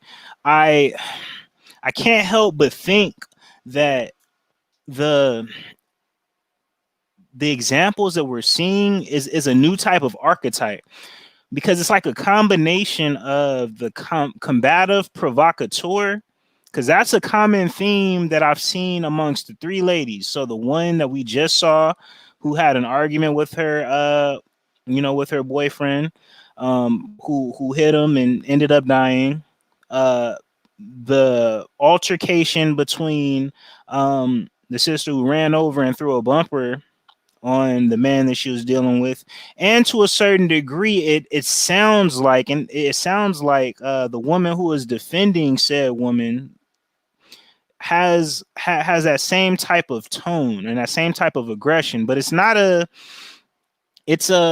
it looks like they were assigned, or they had three attributes. So it was like a combination of the combative provocateur, i.e. I'll argue you into submission, right, as one element, right, as far as how they start to interact and how the IPV starts. But post said interaction, it's a type of long-suffering mother archetype that they fall under, but it's in the public sphere that this is what they fall under. It's not her assigning this to her, but it's the people around, or the commentators, as well as the community at large, like the ones that we're like poking fun at. This is the assignment that they give her as far as justification to basically assault their would-be partner.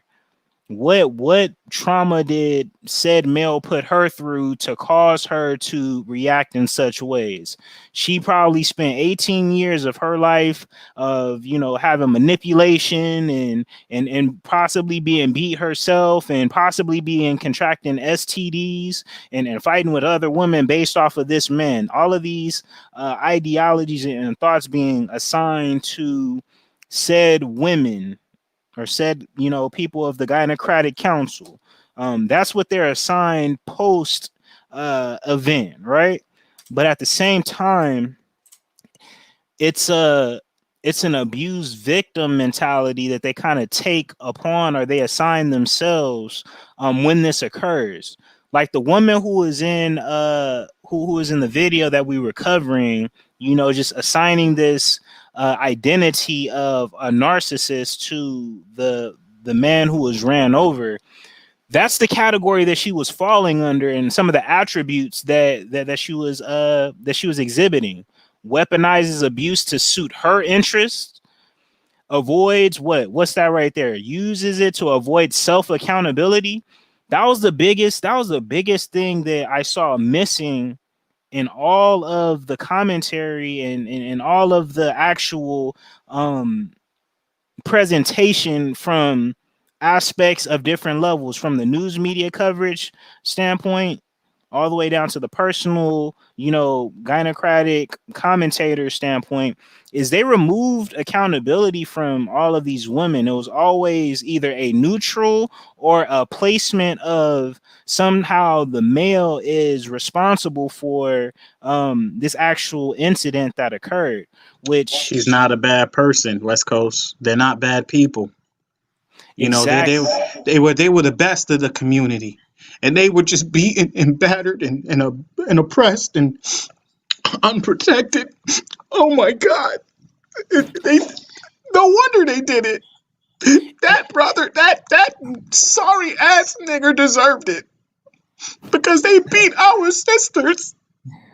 And I was once that woman, because it sounded like she was just talking about herself. That entire commentary, it was just her own projection, man.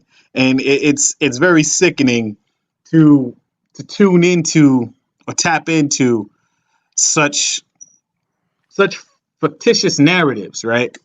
And it's like insulting us and our intelligence to those that heard what she said, listened, and watched the footage, and then you have someone who looks like you telling you, believe her because she's a woman.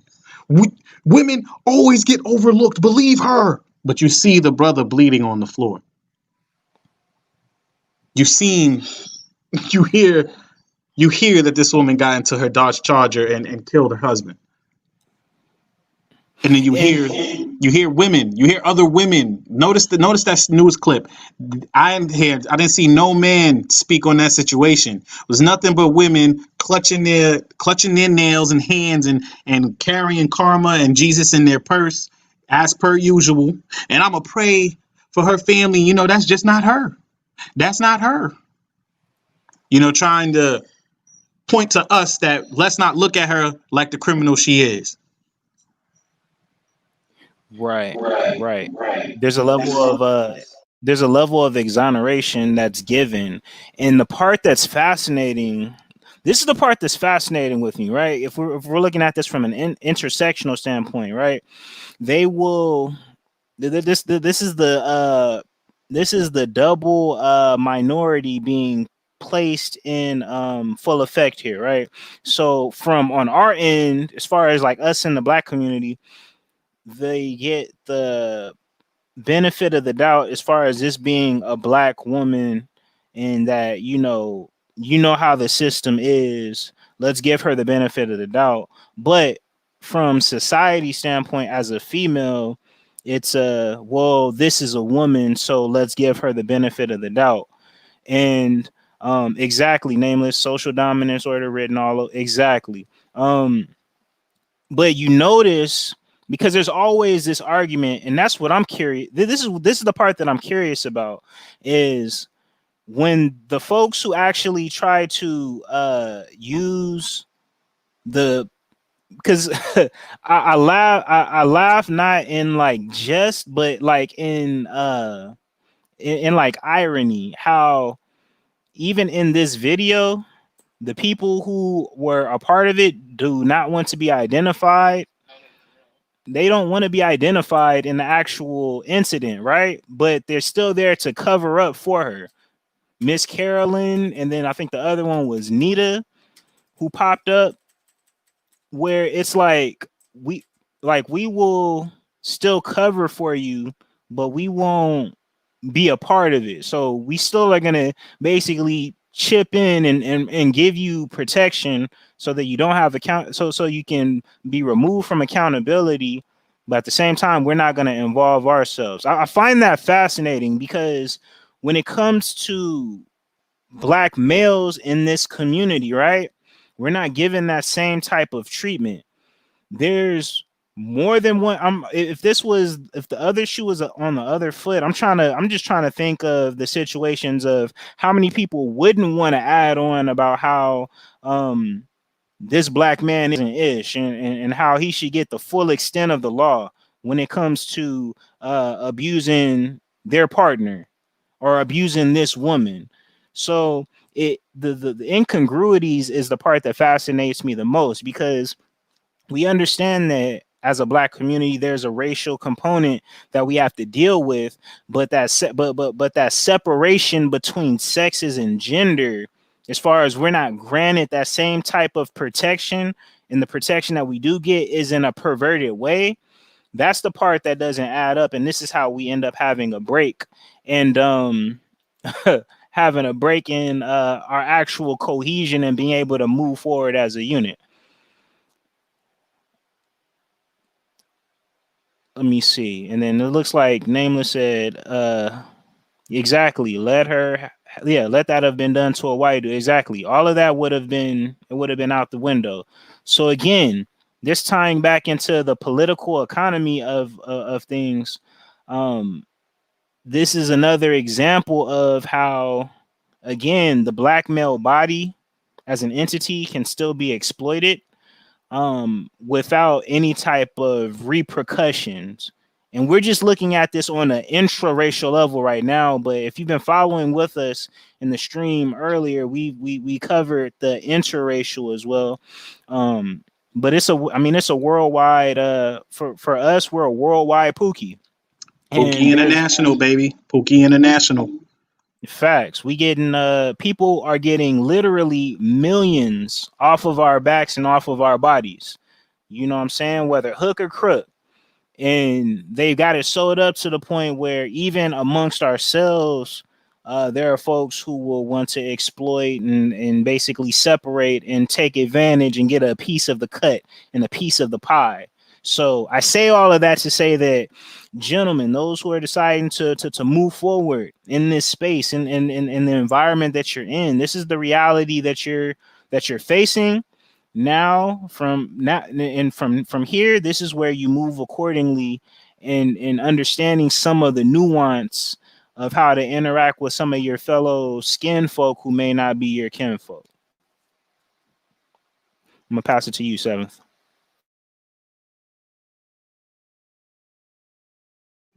And it don't stop. It don't stop. Keep going. Keep going. Take that. Take that. Take that.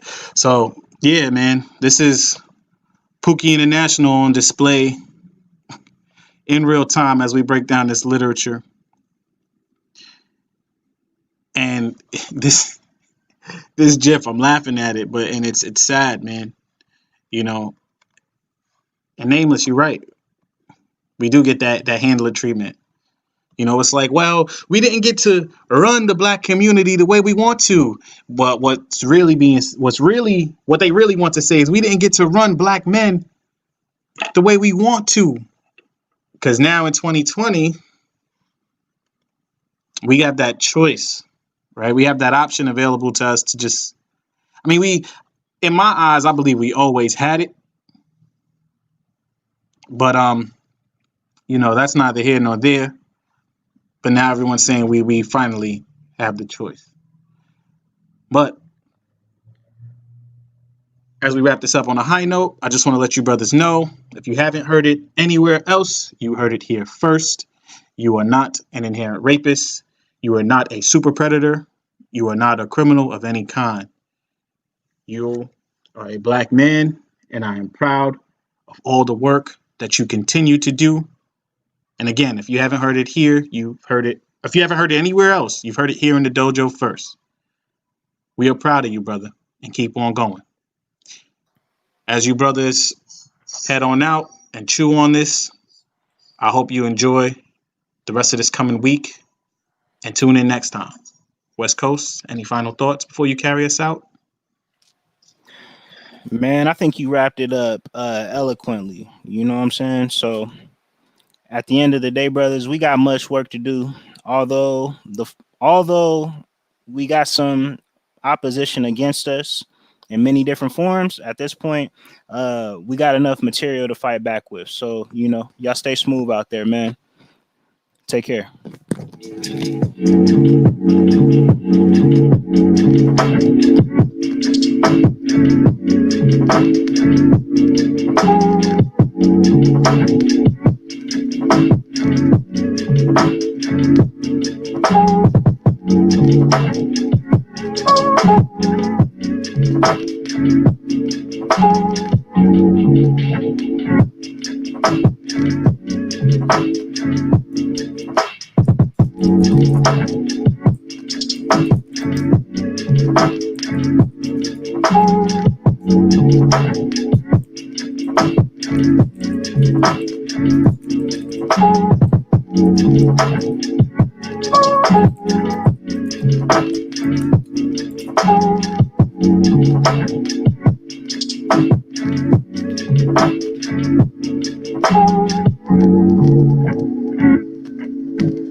Perfect.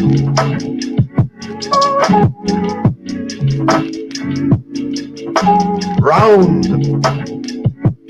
India. Spain. Uppercut.